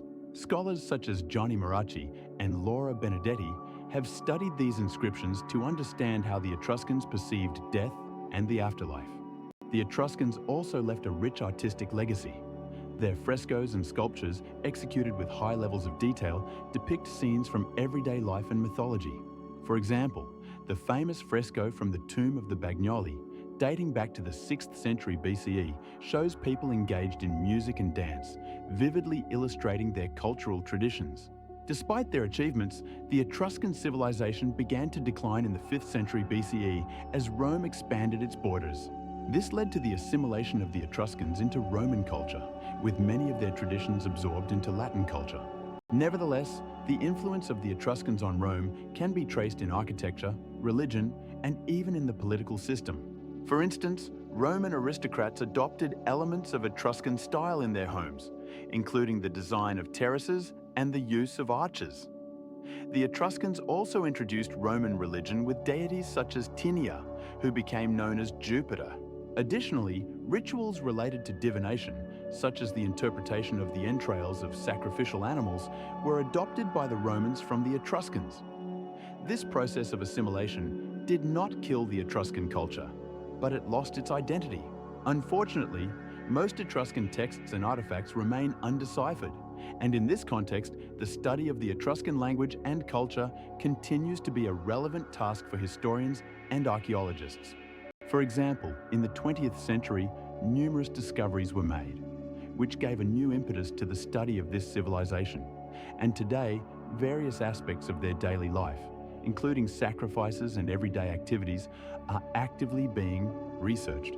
While some researchers claim that the Etruscans were the ancestors of the Romans, others emphasize that they were a unique culture with their own traditions and beliefs. For a long time, it was believed that the Etruscans had disappeared, but new findings show that their legacy continues to live in the modern world, leaving many questions about how this civilization shaped the future of Italy and Europe. The Etruscan language raises many questions among researchers as its origin remains unclear. For instance, its linguistic features lack clear parallels with other known languages. Research indicates that the Etruscan language does not belong to the Indo-European language family. In the 20th century, Italian linguist Alberto Traglia suggested that the Etruscan language might be related to those spoken in Minor Asia. But this hypothesis remains controversial. It is worth noting that the surviving Etruscan inscriptions, numbering over 10,000, contain around 300 separate words, which is too little for a comprehensive analysis. For example, one of the most famous inscriptions, found in a tomb in Tarquinia, contains only a few words, making it difficult to understand the language's structure. Another interesting detail is that the Etruscans used an alphabet borrowed from the Greeks but adapted to their needs. The language also includes many loanwords from Latin and Greek, indicating cultural interaction. This suggests that the Etruscans not only borrowed words, but also adapted them to their needs. However, despite the efforts of linguists like Gianni Quinti, who in the 20th century attempted to decipher the Etruscan language, many words remain undeciphered. For example, the word "tule" in Etruscan appears in the context of rituals, but its precise meaning remains unknown. Comparison with other languages, such as Ossetian or even Basque, has led to various interpretations, but none has provided a definitive picture. This makes not only the linguistic, but also the cultural understanding of the Etruscans difficult, as language is the key to their thought and worldview. Considering that the Etruscan language has no modern speakers and its use was discontinued more than 2,000 years ago, each new discovery in this field is seen as a potential breakthrough. Thus, in 2003, researchers discovered a new inscription in Satria, which may contain previously unknown words, offering hope for further finds. In this context, it is worth noting that the Etruscan language, although extinct, continues to attract the interest of linguists and historians who hope to unravel its mysteries and understand how the Etruscans communicated with each other and how their thoughts, recorded in the language, reflect their culture and society. The Etruscans, one of the most mysterious civilizations of the ancient world, flourished on the territory of modern Tuscany from the 9th century BC to the 2nd century BC. Their culture reached its peak between the 7th and 5th centuries BC, when Etruscan city-states such as Veii, Tarquinia, and Clusium became significant centers of trade and art. The Etruscans gained fame for their expertly crafted ceramic wares and magnificent tombs filled with luxury items like golden jewelry and painted vases. Notably, the tombs in the Mohenjo-Daro sarcophagus, dating back to the 6th century BC, contain intricate frescoes depicting scenes from everyday life and funeral rites. Archaeological excavations conducted in the early 20th century, under the leadership of Italian archaeologist Ladislao Negri, uncovered more than 150 tombs containing artifacts that highlight the wealth and complexity of Etruscan culture. The Etruscans actively used bronze and iron, which enabled them to develop metalworking technologies and create a powerful fleet that controlled trade routes in the Mediterranean. Additionally, the Etruscans were known for their unique architectural style, including arched structures and the use of terracotta tiles for building decoration. Their influence on Rome, which later absorbed Etruscan cities, cannot be underestimated. Many aspects of Roman culture, such as religious practices and architectural elements, have Etruscan roots. For instance, the Roman system of divination known as chiromancy was borrowed from the Etruscans, who used animal entrails to predict the future. Despite their influence, the Etruscans began to lose their autonomy due to Roman expansion, and by the 1st century AD, their language and culture had almost disappeared. However, their legacy continues to live on in architecture and art, which we can still see today, for example, in Roman forums and temples. Etruscan culture left us with many mysteries, and many aspects of their lives remain unexplained. The Etruscans used their own alphabet, based on the Greek, but not all inscriptions have been deciphered. Currently, archaeologists continue to conduct excavations in Etruscan cities, hoping to find new artifacts that will help us understand how these people lived, worked, and interacted with each other in their society. For example, in 2020, a new tomb was discovered in Clusium with unique artifacts that may shed light on their funeral practices. The Etruscans, a people who inhabited the territory of modern Italy from the 9th century BC to the Roman conquest in the 1st century BC, left behind numerous questions about their social organization and religious beliefs. How did they structure their societies? Some archaeologists and historians, such as Professors Mario Bonfante and Laura Ricci, suggest that the Etruscan social structure was tribal and hierarchical, which can be traced through their burial sites. For instance, in tombs found in Tarquinia and Veii, not only the remains of prominent Etruscans were discovered, but also their attributes indicating status and wealth, such as golden jewelry and pottery dated to the 6th century BC. This indicates that there were clear social classes in Etruscan society, where the aristocracy enjoyed privileges unavailable to ordinary citizens.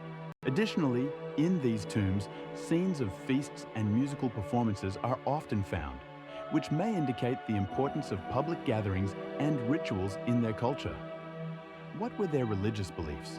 The Etruscans practiced polytheism, worshipping many gods, including Tinia, the god of the sky, and Sethlins, the god of war. They had complex rituals of sacrifice, which were believed to ensure the favor of the gods.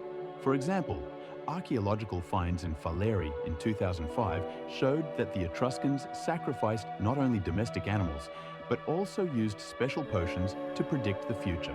The religious practices of the Etruscans were closely linked to their understanding of nature and life after death, as evidenced by the numerous ritual objects found in their graves. Their burials often contained replicas of everyday items and even food, emphasizing their belief in life after death. Near the city of Veii in 2006, Italian archaeologists discovered a unique tomb containing ceramic vessels with food remains, which supports the idea that the Etruscans prepared their deceased for life in the afterworld. This comprehensive approach to life and death, as well as the social hierarchy, undoubtedly played a crucial role in shaping their culture and customs. The Etruscans left behind numerous mysteries, but one of the most intriguing concerns their language. The Etruscan language does not belong to any known language family, making its study a genuine challenge for linguists. One theory about its origin links the Etruscan language to Anatolian languages such as Lycian and Carian. This hypothesis is based on some lexical and grammatical similarities. For instance, Professor Guido Benedetti, in an article published in 2001, points to certain morphological parallels between Etruscan and Lycian languages, which could indicate common origins. However, this theory is not the only one. A second hypothesis suggests that the Etruscan language developed locally, without direct influence from other languages. This view is supported by Italian linguist Professor Alberto Trompetti, who argues that the Etruscan language emerged as a result of the natural evolution of local dialects. He bases his claims on the analysis of inscriptions from the 6th century BCE found in the city of Volterra, which demonstrate the stability of the language and its unique features. Specifically, these inscriptions reveal characteristics not found in Greek or Latin, suggesting that the Etruscans developed their language independently of their neighbors. It is also worth mentioning that some researchers, such as Professor Giancarlo De Silvestro, assert that the Etruscan language has roots in more ancient agglutinative languages that existed in Italy before the Etruscans. He draws his conclusions from the features of word formation and sentence structure, which may be similar to languages spoken in the region during prehistoric times. However, even these findings remain a subject of debate. In 2009, a team of researchers led by Professor Luca Martelli conducted a study using modern analytical methods, such as comparative lexicology. They discovered that some words in the Etruscan language have parallels with Celtic and Iberian languages, adding another layer to the debates about the origin of the Etruscan language. If the Etruscan language indeed has Anatolian roots, this could mean that the Etruscans migrated from Anatolia to Italy, which might have occurred between the 13th and 12th centuries BCE. However, this theory requires further confirmation. Currently, there are no archaeological findings that directly confirm the migration of the Etruscans from Anatolia. Meanwhile, if the language developed locally, this underscores the isolation of Etruscan culture and its uniqueness among ancient civilizations. Therefore, the question of the origin of the Etruscan language remains open, and at present, we can only state that there are many theories but insufficient conclusive evidence to provide a definitive answer. The Etruscan language used an alphabet borrowed from the Greeks, and despite its enigmatic nature, approximately 600 inscriptions have been preserved, allowing us to glimpse into the past of this remarkable civilization. The legend of Atlantis, as we know, was first described by the ancient Greek philosopher Plato in his dialogues Timaeus and Critias, written around the 13th century BC. In these works, Plato depicts Atlantis as a powerful and highly developed island state that existed 9,000 years before his time and was located beyond the Pillars of Hercules, modern-day Gibraltar. Atlantis, according to his account, was inhabited by noble people who possessed advanced technologies and culture, and was governed by 10 kings, each ruling a different part of the island. According to the legend, Atlantis was surrounded by mighty walls and had magnificent palaces and temples, including the Temple of Poseidon, built of pure gold. However, Plato asserts that this civilization became arrogant and decadent, leading to its downfall. As a result of divine wrath, the island was swallowed by the ocean in a single night, leaving behind only a myth. The significance of this legend lies in the fact that it has become the basis for numerous speculations and searches for a utopian civilization that might have once been real. Over the centuries, researchers and writers have attempted to find Atlantis, proposing various theories about its possible location, from the Caribbean Sea to Antarctica. For example, Vice Admiral Byrd in the mid-20th century suggested that Atlantis might have been located in Antarctica, based on anomalies he observed during his expeditions. Meanwhile, archaeologists like Ronald Heck have studied various sites in the Mediterranean, hoping to find evidence of the existence of this legendary land. Furthermore, underwater archaeology research conducted in recent decades has uncovered numerous ancient submerged cities, such as Portovenere in Italy and Antikythera in Turkey, which have fueled interest in the possibility of Atlantis' existence. The legend of Atlantis has also inspired numerous artistic works, including books, films, and games, which have reinforced its cult status in popular culture. Therefore, Atlantis has become not only a symbol of utopia, but also an object of study for historians, archaeologists, and cultural scholars who continue to search for its traces in ancient texts and modern technologies. The question of whether this civilization truly existed remains open, and each new archaeological project aimed at finding it adds new details to this mysterious picture. There are various theories about the possible location of Atlantis that have attracted the attention of researchers and enthusiasts for several millennia. One of the most popular hypotheses suggests that Atlantis was located in the Mediterranean Sea. For instance, the Greek historian Plato described Atlantis in his dialogues Timaeus and Critias as a vast island beyond the Pillars of Hercules, which some interpret as the modern-day Strait of Gibraltar. Research conducted in the early 2000s revealed that the seabed near the island of Santorini contains remnants of an ancient civilization that was destroyed by a volcanic eruption around 3,000 years ago. Some scholars, such as the Greek archaeologist Kostas Salamas, believe that this island could have been the prototype of Atlantis. However, there are also suggestions about its location in the Caribbean Sea. In particular, in the 1990s, researcher Graham Hancock proposed that Atlantis was located on the now submerged island of Bimini, which he believed was part of a vast civilization that existed in ancient times. Hancock's conclusions are based on the discovery of underwater structures that he believes could have been part of ancient constructions. On the other hand, some scientists point to the Atlantic Ocean as a possible location for Atlantis. For example, in 2006, a group of researchers from the University of California, under the leadership of Dr. Daniel Day, discovered underwater structures off the coast of Florida, which they considered to be the remains of a submerged continent. Additionally, there is a theory that Atlantis could have been located in Antarctica. Research conducted in 2008 showed that under the ice cover of Antarctica, there might be ancient lands that some scientists believe could have been part of the Atlantis civilization. For example, geophysicists from the University of Norway studied satellite images and found subglacial structures that could indicate the presence of ancient settlements. These diverse theories underscore that the mystery of Atlantis remains open, and each new discovery only adds more questions to this fascinating story. Some researchers also note that the myth of Atlantis may simply be an allegory reflecting the ancient Greeks' fears of losing cultural values. Scholars such as Professor Ioannis Lolos believe that the myth of Atlantis was created to describe an ideal society and its downfall. Nevertheless, facts and archaeological findings continue to inspire researchers worldwide in their search for the true location of this enigmatic civilization. In recent years, the active study of underwater archaeological sites has led to the discovery of numerous artifacts that may provide keys to solving the mystery.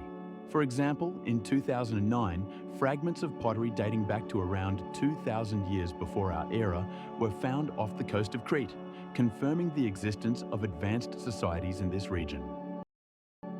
The legend of Atlantis begins in the works of the ancient Greek philosopher Plato. In his dialogues Timaeus and Critias, written in the 4th century BCE, he describes Atlantis as a powerful and culturally advanced state that existed on a large island beyond the Pillars of Hercules, which is modern-day Gibraltar. Plato asserts that Atlantis was inhabited by a noble people with advanced technologies and a powerful navy, allowing them to subjugate neighboring lands. In Timaeus, he describes how gods, including Poseidon, blessed this island. But over time, its inhabitants became proud and degenerate. This led to conflicts with other peoples, and eventually, according to Plato, Atlantis was swallowed by the sea in a catastrophic earthquake and flood, becoming a symbol of a lost civilization. Mention of Atlantis in Plato's works has been preserved, because they were written as dialogues, allowing the author to maintain a critical stance on the discussed topics. It is important to note that Plato himself does not provide historical data on the time of Atlantis' existence, leaving open the question of whether it is a fiction or a reflection of real events. There are various interpretations of his texts. Some researchers view Atlantis as an allegory illustrating moral lessons, while others attempt to find geographical correspondences for the described island. For example, in the early 20th century, Swedish researcher Dr. Erik von Däniken proposed that Atlantis could have been located in the modern Caribbean Sea, based on similarities in Plato's descriptions and archaeological finds. Other scholars, such as American archaeologist Graham Hancock, suggest that Atlantis could be connected to myths about ancient civilizations like the Minoan civilization of Crete, which possessed a high level of development and architectural achievements. Meanwhile, most archaeologists are skeptical about the search for Atlantis, arguing that Plato may have used this myth to reflect on politics and morality. Research continues, and even in the 21st century, interest in Atlantis does not wane. There are expeditions searching for its remains, as well as numerous books and documentary films dedicated to this topic. Scientific debates about the reality of Atlantis and its connection to other ancient cultures continue to captivate historians and archaeologists, confirming its status as one of the most mysterious and intriguing legends in human history. Does the myth of Atlantis exist as a real place, or is it merely a philosophical allegory created by Plato? In his dialogue, Timaeus, written in the 4th century BCE, Plato describes Atlantis as a powerful maritime state that existed approximately 9,000 years before his time. He asserts that this state was located beyond the Pillars of Hercules, which is modern-day Gibraltar, and was destroyed by a catastrophic earthquake and flood. One of the first to be interested in Atlantis as a real place was the Greek philosopher and historian Herodotus, who lived in the 5th century BCE. He does not mention Atlantis directly, but his research on ancient Egypt and other civilizations can be seen as an attempt to find historical roots for the myths. In the 19th century, interest in Atlantis grew when researchers like the Swiss philosopher and writer Johann Gottfried Herder began interpreting the legend as a symbol of a utopian society. In the early 20th century, archaeological discoveries on Crete, such as the palace at Knossos, led to suggestions that Atlantis might have been inspired by the Minoan civilization, which indeed flourished on that island around 2,000 years. Before, the Minoans built magnificent palaces, had a developed trade and art, which could have served as the basis for the myth of a lost civilization. Nevertheless, despite numerous hypotheses, no compelling archaeological evidence of Atlantis' existence has been found. In the 20th century, many researchers, such as the American historian and archaeologist Charles Hapgood, proposed that Atlantis could have been located in various places, including Antarctica and the Caribbean Sea. Research shows that some scientists view Atlantis as a warning about moral decay and social catastrophe, rather than a geographical reality. While some believe that Plato used Atlantis as an allegory to discuss an ideal society, others continue to search for its traces in different parts of the world. For example, in 2007, a group of researchers led by Professor Greg Roods conducted underwater investigations off the coast of Cuba, where they discovered stone structures that some researchers interpret as the remains of an ancient civilization. However, these findings remain controversial, and their interpretation requires further research and analysis. The question of whether Atlantis was a real place or simply a philosophical concept continues to spark debate among scientists and history enthusiasts. Plato created a myth that has become the foundation for countless interpretations and investigations. How could Atlantis become such a highly developed civilization? This question continues to trouble historians and archaeologists. Plato described Atlantis as an island located beyond the Pillars of Hercules, which corresponds to the present-day Strait of Gibraltar. He claimed that the Atlantis civilization existed around 9,000 years before his time, approximately 3,000 years before our era. In this mythical state, according to Plato, the inhabitants possessed advanced technologies, including the use of metals, complex irrigation systems, and magnificent buildings. For example, They built temples that were not only majestic, but also harmoniously integrated into nature, as seen in the descriptions of palaces and temples surrounded by green gardens.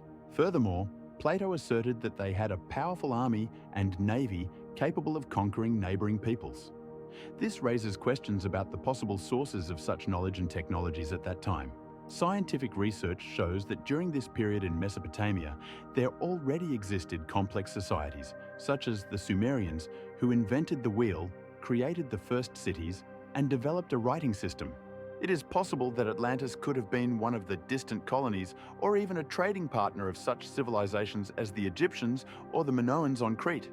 For instance, the Minoan culture, which existed on Crete for 2,000 years before our era, was famous for its palaces, such as Knossos and maritime trade.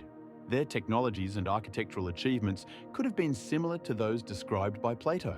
Some researchers, such as Professor Graham Hancock, suggest that Atlantis could have been located in the region of the island of Santorini, which was destroyed by a volcanic eruption around 1,600 years before our era.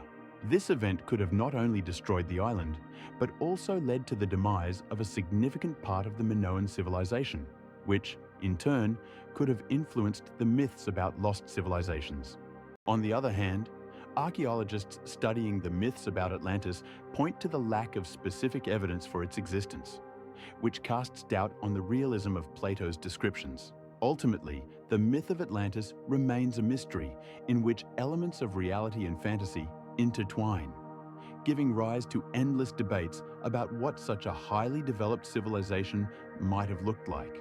Scientific research continues to uncover new facts about ancient cultures, but none of them has yet provided a full answer to the question of Atlantis' existence. Studying such myths helps not only to better understand ancient civilizations, but also the nature of human thought itself. Stone spheres of Costa Rica, also known as iguana stones, represent an extraordinary archaeological phenomenon that continues to captivate scientists and tourists alike. These spheres were primarily discovered in the delta region of the Turrialba River, with over 300 such objects identified to date. The largest sphere has a diameter of approximately 2 meters and weighs around 20 tons. These stone formations were carved from granite and limestone, with their creation dating back to the period between 300 and 1,000 years ago, corresponding to the heyday of the wild sky culture, one of the oldest civilizations in Central America. Scientists have yet to reach a consensus on their purpose. Some believe they may have been used as symbols of status or power, while others propose that they played a role in astronomical observations or served as sites for rituals. For instance, José Castaneda conducted excavations in the area where these spheres are located and found that they were often surrounded by ceramic artifacts and other relics, confirming their ritual significance. Additionally, it is worth noting that the spheres vary in size and shape. Some are perfectly round, while others have an oval form. One of the most famous spheres, known as the Castaneda sphere, was discovered in the 1960s and attracted international attention due to its perfectly smooth surface and precise proportions. While some initially suggested that these objects were created using primitive tools, recent research indicates that ancient craftsmen possessed advanced stoneworking skills and could employ sophisticated techniques such as using water to cool tools, allowing them to achieve high precision. Furthermore, in recent years, studies have been conducted to explore the potential impact of climate change on the placement of these spheres, which opens new avenues for understanding their historical context. Scholars like Dr.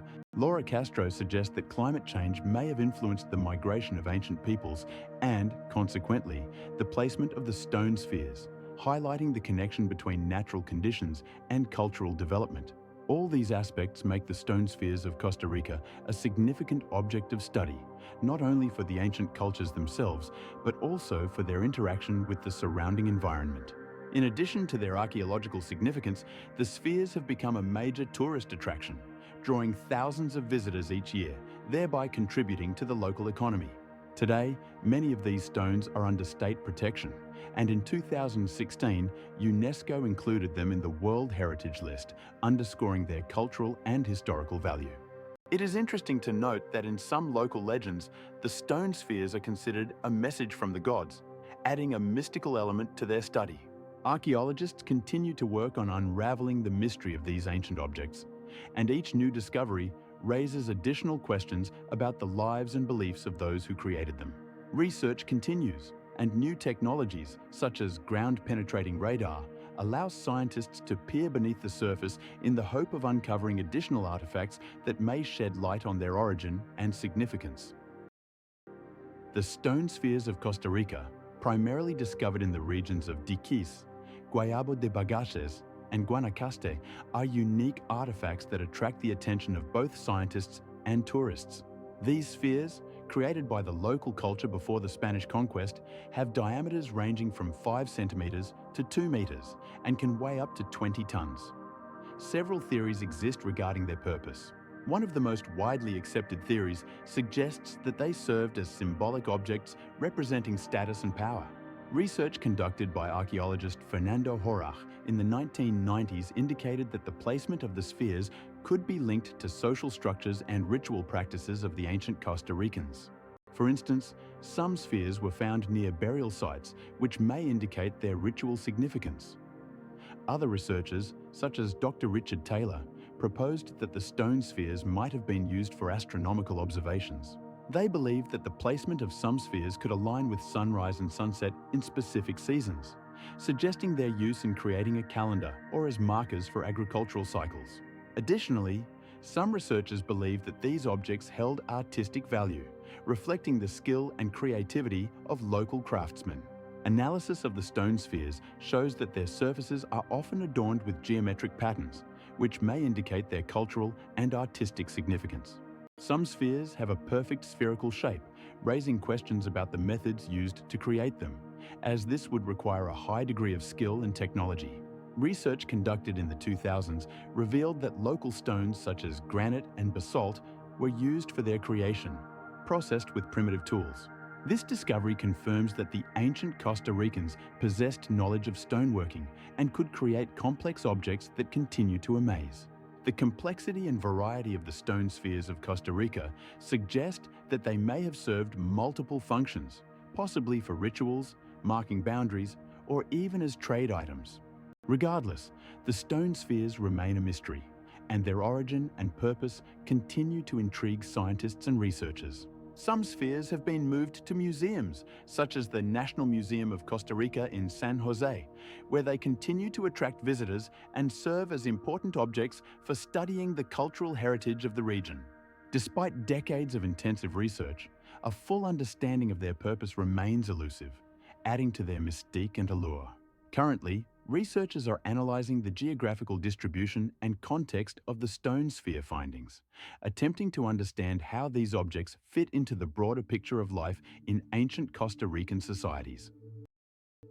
In the 30s of the 20th century, during land clearing for agriculture in Costa Rica, workers stumbled upon mysterious stone spheres.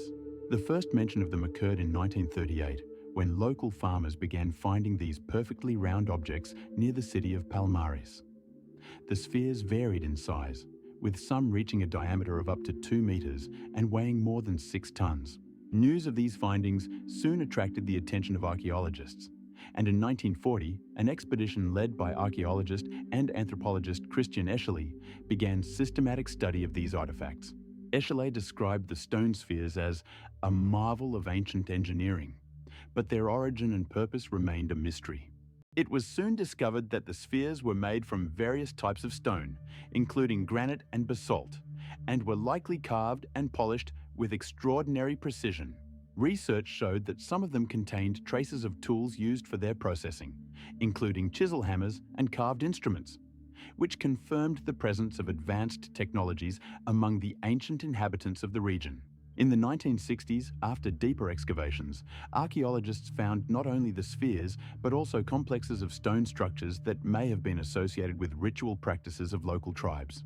In particular, the spheres were found near ancient burial sites, suggesting that they might have served certain ritual or symbolic functions.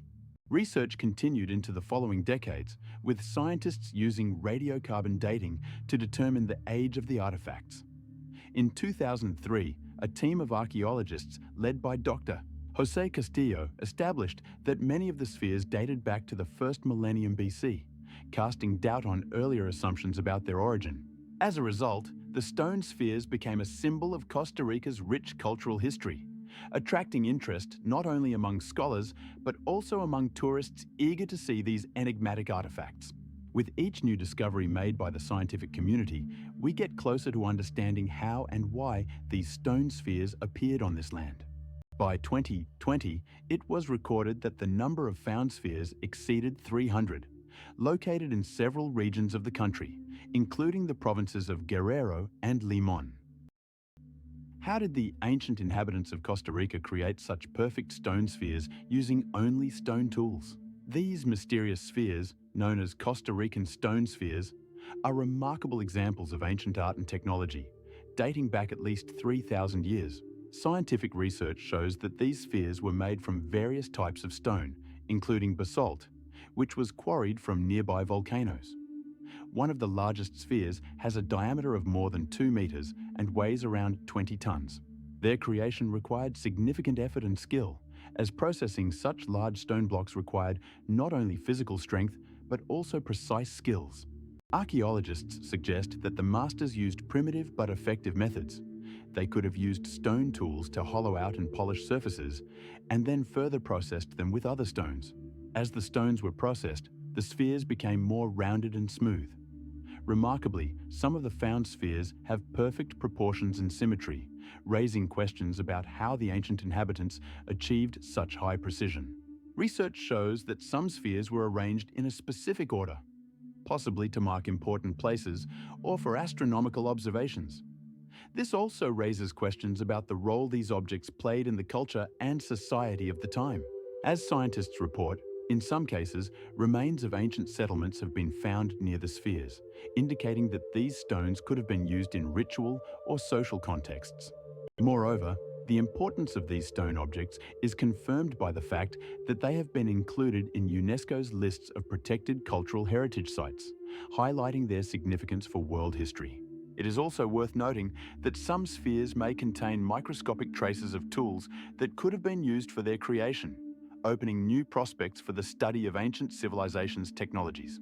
80 years ago, in 1940, the first sphere was discovered on a plantation in the Dos Rios area, and since then, researchers have continued to find new examples, testifying to the rich cultural heritage of Costa Rica.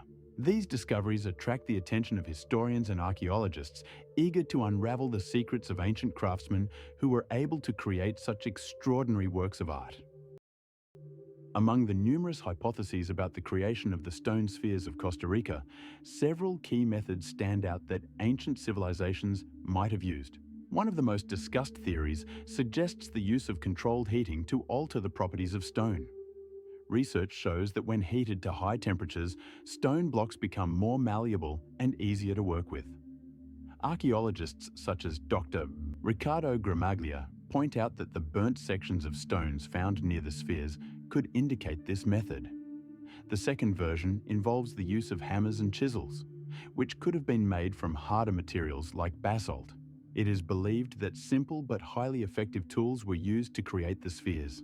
For instance, some stone tools found in the region show signs of use for drilling and polishing. In this context, it is important to note that the spheres vary in size from several centimeters to 2 meters in diameter, which also suggests the use of different techniques for processing.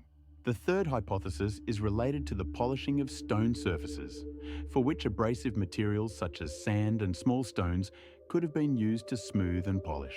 For example, in 2012, archaeologists from the University of Costa Rica conducted an experiment to reproduce the polishing process using local materials and tools, achieving results similar in quality to the original spheres. Research indicates that each sphere could be the result of a lengthy process requiring significant effort and time. Some scientists, such as Dr. Fernando Espinosa, suggest that collective efforts of communities could have been involved in creating the spheres, highlighting not only the technological but also the social aspects of this process. It is worth noting that the stone spheres of Costa Rica appeared in different regions, and their creation could have been linked to differences in available resources and technologies, which also raises new questions about the cultural connections between ancient peoples. These spheres continue to raise many questions among researchers, and each new discovery opens up additional avenues for study. For example, in 2020, a series of spheres were found in the Sierra de la Simbra region, which are believed to date from the period between 300 and 900 AD, confirming the existence of complex social structures. The Hypogeum of Hal Saflieni on Malta, opened in 1908, is a unique underground architectural monument created around 4,000 years ago.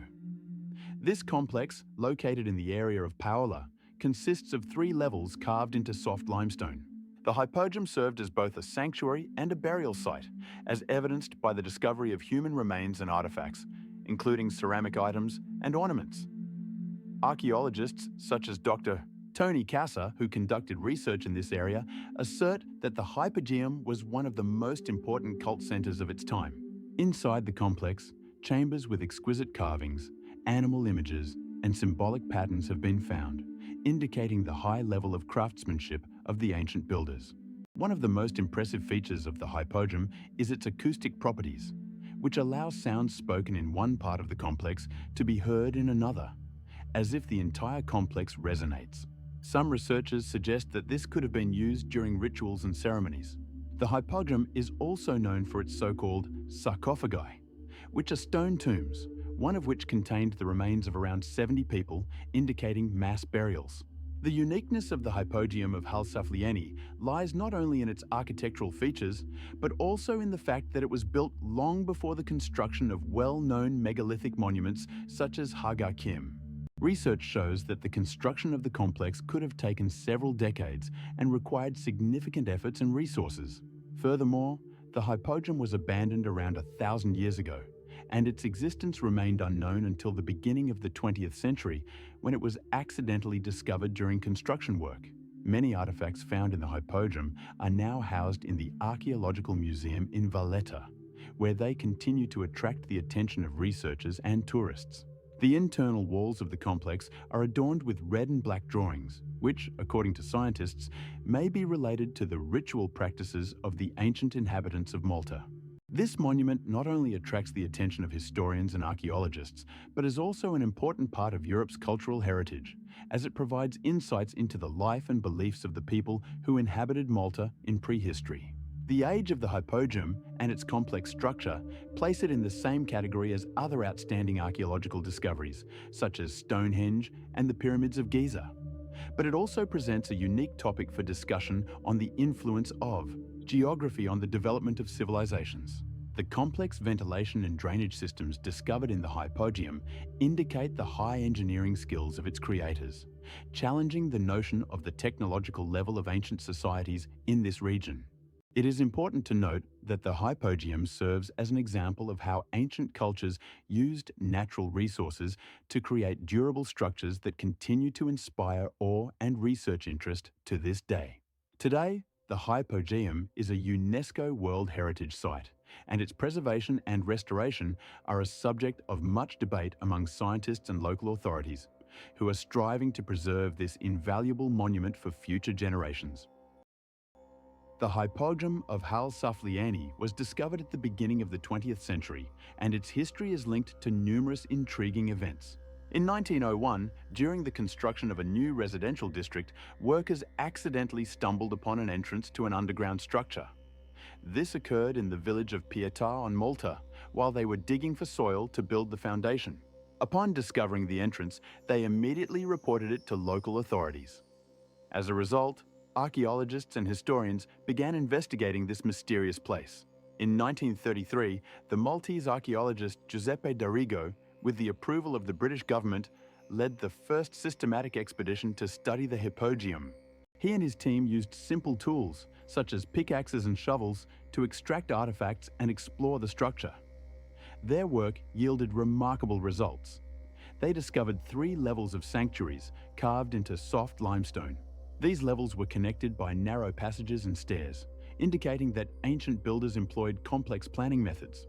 In 1999, Darigo published his findings in the scientific journal Sicilian Bulletin, noting that the Hypogeum was used as a temple and burial site, as evidenced by the remains of people and ritual objects found there. During the excavations, more than 300 items were uncovered, including ceramic vessels, figurines, and tools. One of the most significant discoveries was a unique fragment known as the Voice of the Hypogeum, a ceramic mask used in rituals. Research showed that the Hypogeum dates back approximately 3,500 years before our era, making it one of the oldest underground structures in the world. This discovery has influenced our understanding of the ancestors who inhabited Malta, their cultural and religious practices. In 1920, the Hypogeum was opened to the public, attracting tourists and scholars from around the world. Since then, it has become an important part of Malta's cultural heritage and a subject of study for many researchers. In 1930, the Hypogeum was included in the UNESCO World Heritage List, confirming its significance in world history. Notably, during the excavations, archaeologists also found traces of ancient rituals, such as sacrifices, which supports the theory that the Hypogeum was not only a burial site, but also a center for religious ceremonies. One of the most intriguing features of the Hypogeum is its acoustics. A sound made in one part can be heard in another, indicating a meticulously designed architecture. One of the most intriguing aspects of the Hypogeum of Hal Saflieni is its purpose. Was it a sanctuary or a burial site? This question continues to spark debate among archaeologists and historians. The Hypogeum was dug into soft limestone around 3,000 years ago and consists of a complex system of chambers and corridors. Some scholars, such as Professor Christopher Taylor, argue that it served as a ritual center for worship, as ritual artifacts like figurines and libation vessels have been found there. For instance, 13 standing figurines dating back to the 9th century BC were discovered in one of the chambers. However, other researchers, including Dr. Jane Lee, believe that the Hypogeum primarily served as a burial site, pointing to the numerous human remains found throughout the complex. In a chamber known as the Chamber of Sacrifices, archaeologists found more than 50 separate burials, supporting the hypothesis that it was also a place for storing the remains of the deceased. Regardless, the unique acoustics of the Hypogeum, as previously mentioned, may indicate its multifunctionality, as sound waves passing through the stone corridors could have been used to create a mystical atmosphere during rituals or to guide processions at funerals. The Hypogeum has 3 main levels, each possibly serving a unique function. The upper level might have been used for rituals, while the lower levels could have been for burials. This structure likely reflects a sophisticated social and religious organization that existed on Malta during that period. Additionally, the Hypogeum features unique symbols and images that researchers have not yet fully deciphered. For example, fragments of geometric patterns and images were found on the walls, highlighting the artistic traditions of the time. It is interesting to note that the Hypogeum was abandoned around 2,000 years ago and remained forgotten until the early 20th century, when it was rediscovered by Maltese archaeologist and historian Dr. Joseph L. Bonisi. This discovery marked the beginning of further investigations that continue to this day, revealing new mysteries of this enigmatic place. The Hypogeum of Hal Saflieni remains one of the most studied objects not only on Malta, but also worldwide, attracting the interest of scholars and tourists eager to unravel its secrets.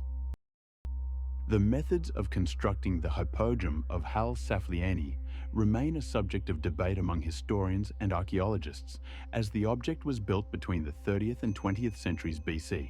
The main hypothesis suggests that the builders used methods of cutting into hard rock, which allowed them to create a complex system of chambers and passageways. Archaeologists such as Dr. Danny Sheridan, who conducted research in the area in 2003, noted that tools made of copper and stone were used during construction, as evidenced by finds in the vicinity. These tools may have included chisels and hammers for cutting soft limestone, which was used to create the underground halls. The walls of the Hypogeum are adorned with frescoes that have survived for thousands of years. They depict various scenes, including human figures and animals, indicating a high level of artistic skill at the time. Additionally, archaeologists have calculated that the volume of cut stone is approximately 30,000 cubic meters, equivalent to the volume of more than 2,000 trucks. Simultaneously with the cutting, builders created a complex ventilation system to maintain the microclimate inside the chambers. This was achieved by creating small openings in the walls to ensure air circulation. Considering that the hypogeum was used as a burial site for many centuries, such a system was vital for preserving remains and other artifacts. Estimates suggest that more than 6,000 bodies were buried in this underground complex, making it one of the most significant archaeological finds in the world. No less important is the fact that the hypogeum of Hal Saflieni was declared a UNESCO World Heritage Site in 2006 due to its unique architecture and deep historical significance. Research continues, and each new discovery adds a piece to the puzzle that future generations will have to solve.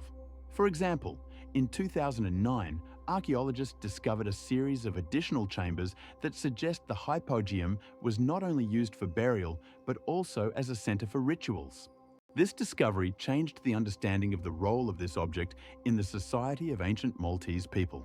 It is worth noting that, despite its complexity, the hypogeum was built without the use of modern technologies, making it an achievement of ancient engineering art. Rock-cut temples in India are unique architectural structures carved directly into rocks and mountain ranges, and their significance is hard to overestimate. The most famous ones are located in the state of Maharashtra, such as the Ajanta and Ellora temples, which date back to the 1st century BCE and continued until the 8th century CE. For instance, the Ajanta temples, discovered in the 18th century, contain more than 30 rock-cut temples adorned with magnificent frescoes depicting scenes from the life of Buddha and other Buddhist themes. These frescoes, created using natural pigments, have retained their vibrancy over centuries despite the passage of time. The Ellora temples, on the other hand, form a complex consisting of 34 temples, including the famous Kailasa temple, which was carved from a single monolith and is a masterpiece of architecture, measuring approximately 100 meters in length and over 30 meters in height. This temple was built in the 8th century at the command of the ruler of the Rashtrakuta dynasty, Kumagupta I, and is an extraordinary example of how ancient craftsmen used their tools and techniques to create such massive and complex structures. It is important to understand that rock-cut temples served not only as places of worship, but also as significant centers of education and culture. For example, numerous inscriptions and manuscripts found in these temples confirm that philosophy and art of the time were actively developed here.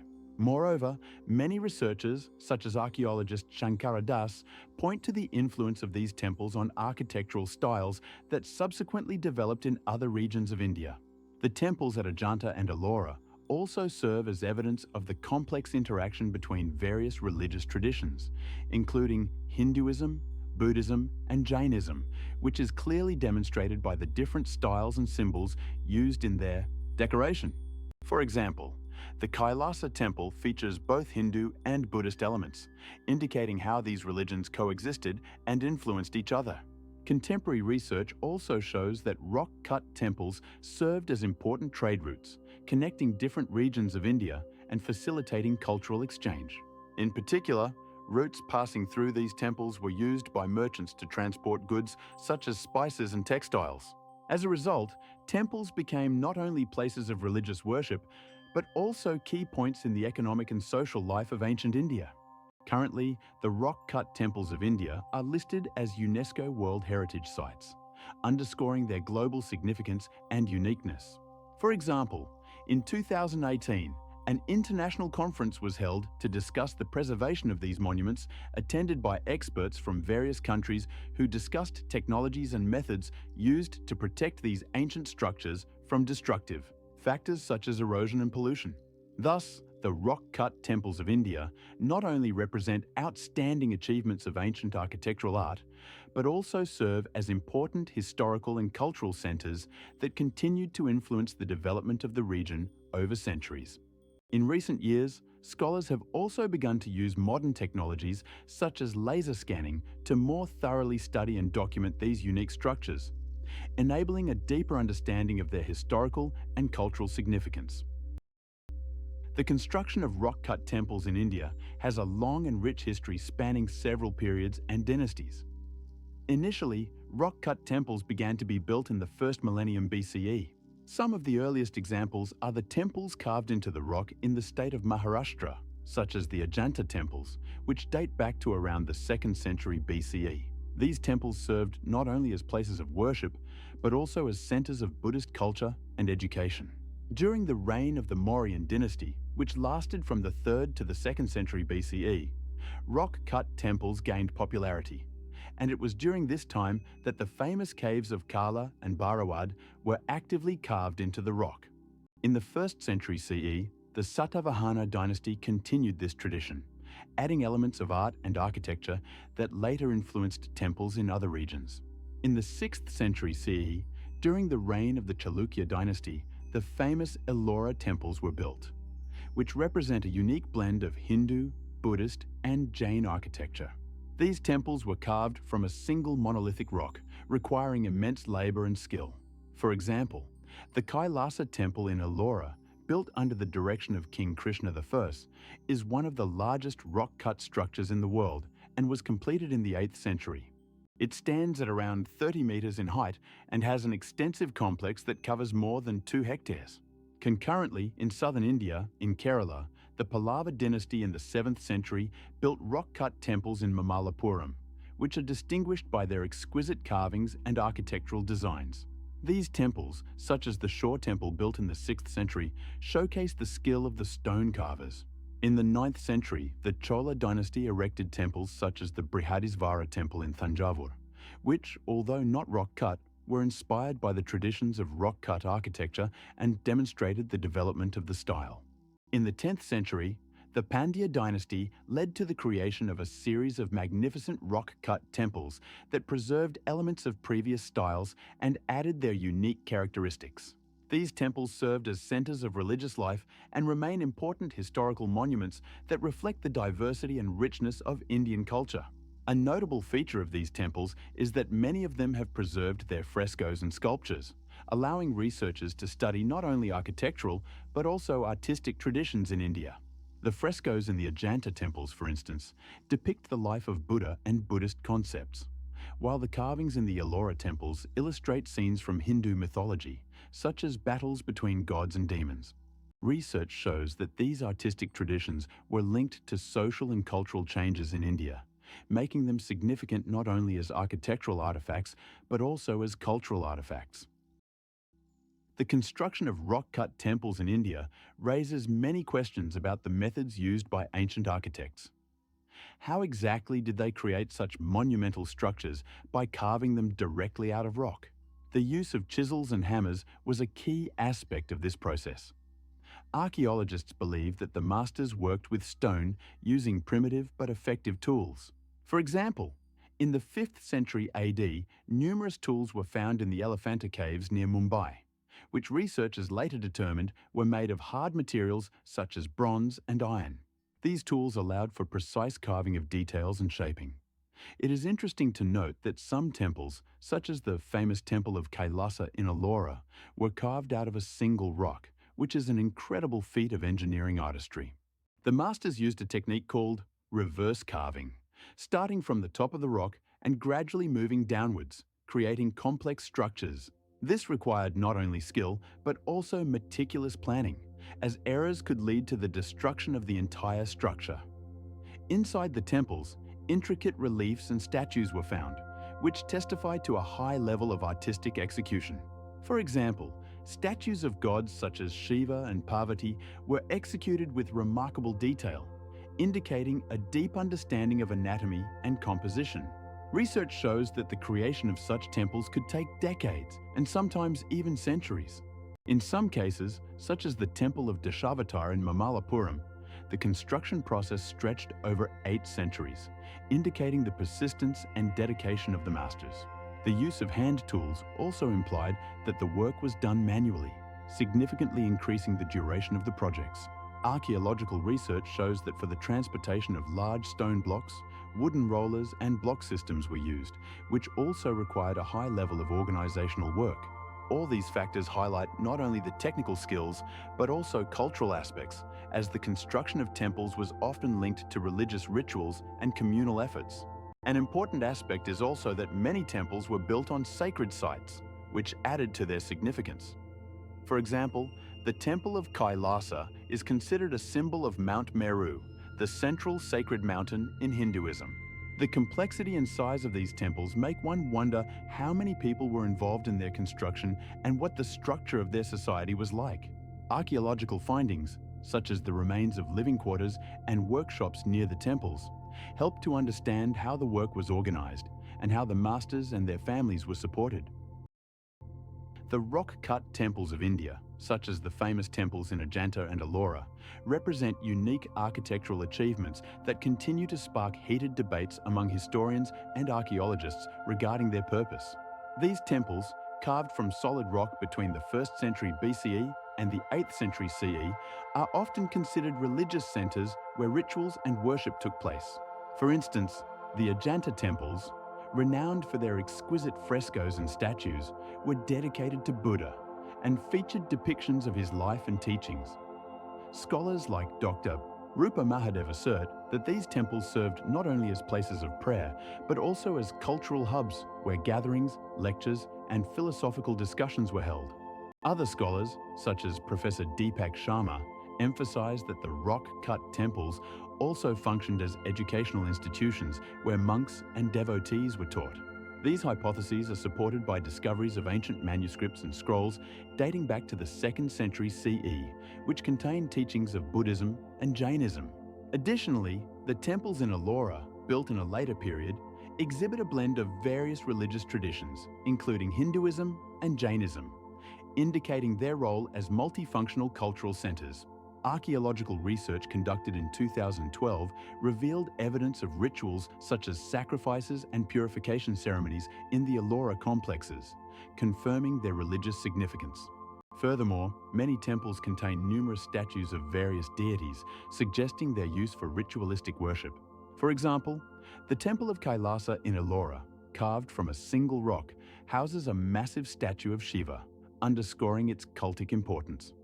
Some researchers, such as Dr. Asha Kapoor, highlight that these temples could also have served as pilgrimage sites, attracting believers from across the region and facilitating cultural exchange and the spread of ideas. This is corroborated by historical records of pilgrims visiting Ajanta as early as the 4th century CE. It is also significant that these rock-cut temples were often built in remote and inaccessible locations, such as cliffs and mountain ranges, which could have served as both protective measures and places of solitude for monks. Consequently, contemporary researchers continue to study these temples to understand not only their architectural features, but also the social structures that surrounded them. Each new excavation or discovery can reveal new aspects of their purpose and role in society during that time. In 2020, during excavations in the Ajanta region, fragments of ritual objects, such as sacrificial vessels, were found, further confirming their religious use. Among archaeologists and historians, there are numerous theories regarding ancient monuments and their meanings.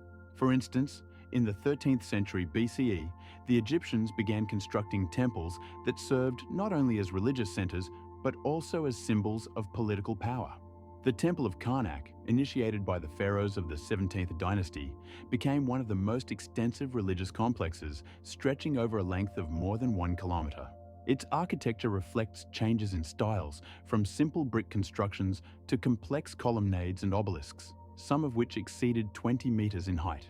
On the other hand, in Mesopotamia, starting from the 3rd millennium BCE, ziggurats served not only as cultic structures, but also as centers of urban life. For example, the ziggurat of Ur, built around 2000 years BCE, reached a height of about 30 meters and was adorned with glazed bricks, giving it a unique shine. Some researchers, such as Dr. Jane Hopkins, suggest that such architectural solutions served not only religious purposes, but also to demonstrate the power of rulers. Meanwhile, in Central America, the Maya built their pyramids, such as the Pyramid of the Moon in Tepeaca, which stands at around 40 meters in height, also emphasizing their might. This pyramid was used for ritual sacrifices and astronomical observations, illustrating the importance of the connection between religion and science among the Maya. However, not all monuments are easily interpretable.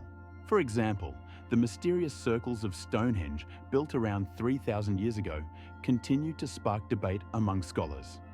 Some believe they served as an astronomical calendar, while others suggest they were ritual sites for burials.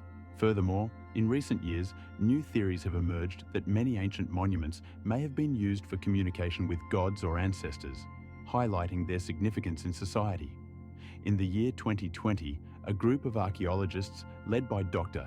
John Smithson from the University of Oxford discovered several previously unknown dolmens in Britain, used in rituals related to the cult of ancestors. These findings open new horizons for understanding ancient cultures and their beliefs. Comparing monuments from different cultures, such as the temples in Egypt and the ziggurats in Mesopotamia, shows that despite differences in architecture and purpose, they all served the same goals: connecting humans with spirits and divine forces. This raises many questions about how various civilizations perceived the world and interacted with it. Questions about the meaning and function of monuments remain open, and further research only emphasizes the complexity and multifaceted nature of these ancient structures. For example, in 2020, during excavations in the region of Ajanta, fragments of ritual objects such as sacrificial bowls were found, further confirming their religious use. Preserving and studying ancient civilizations' monuments, such as the ruins of Ajanta, plays a crucial role in our understanding of history, culture, and religion from those times. These monuments are not merely stones and ruins. They are repositories of knowledge about civilizations that existed thousands of years ago. For instance, excavations conducted in the 20th century by Indian archaeologists unearthed over 100 frescoes depicting scenes from the life of Buddha, which allows us to delve deeper into Buddhist mythology and artistic traditions of that era. Research by Professor Rameshri Narayan from Delhi University revealed that these frescoes were created in the 6th century AD and reflect not only religious but also social structures of the society. For example, they depict not only Buddha but also mundane scenes, indicating the interaction between spiritual and everyday life. Additionally, remnants of ancient texts written in Sanskrit were discovered during the excavations, containing references to rituals and customs practiced at the time. These texts, dating from the 1st to the 5th centuries AD, provide insight into how ancient societies perceived the world around them, their values, and how they expressed their faith.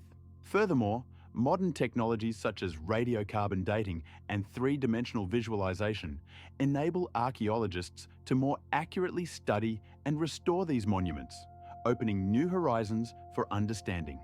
For example, the use of laser scanning in 2018 in Bagan, Myanmar, resulted in detailed models of temples, which became invaluable resources for further research.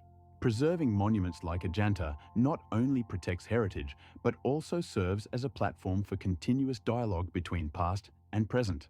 This connection between time periods helps us better understand how ancient peoples dealt with the challenges of their time, including wars, migrations, and climate change. For instance, research conducted in the 2006 revealed that climate change could have influenced the location and construction of temples in the region, and this knowledge helps us interpret contemporary architecture and urban planning. The importance of studying such monuments cannot be overstated, as they form the basis for historical and cultural research that helps us understand our identity and place in human history. These monuments are not just objects of study, but symbols of cultural heritage that inspire further research and discoveries. Being in such places allows us to feel connected to those who lived here before us and understand how their lives and beliefs shaped the world we live in today. Archaeologists continue to propose new theories and uncover unexpected artifacts that can change our understanding of the past. For example, in 2020, excavations in Egypt revealed mummies belonging to people who lived in a completely different context than previously thought.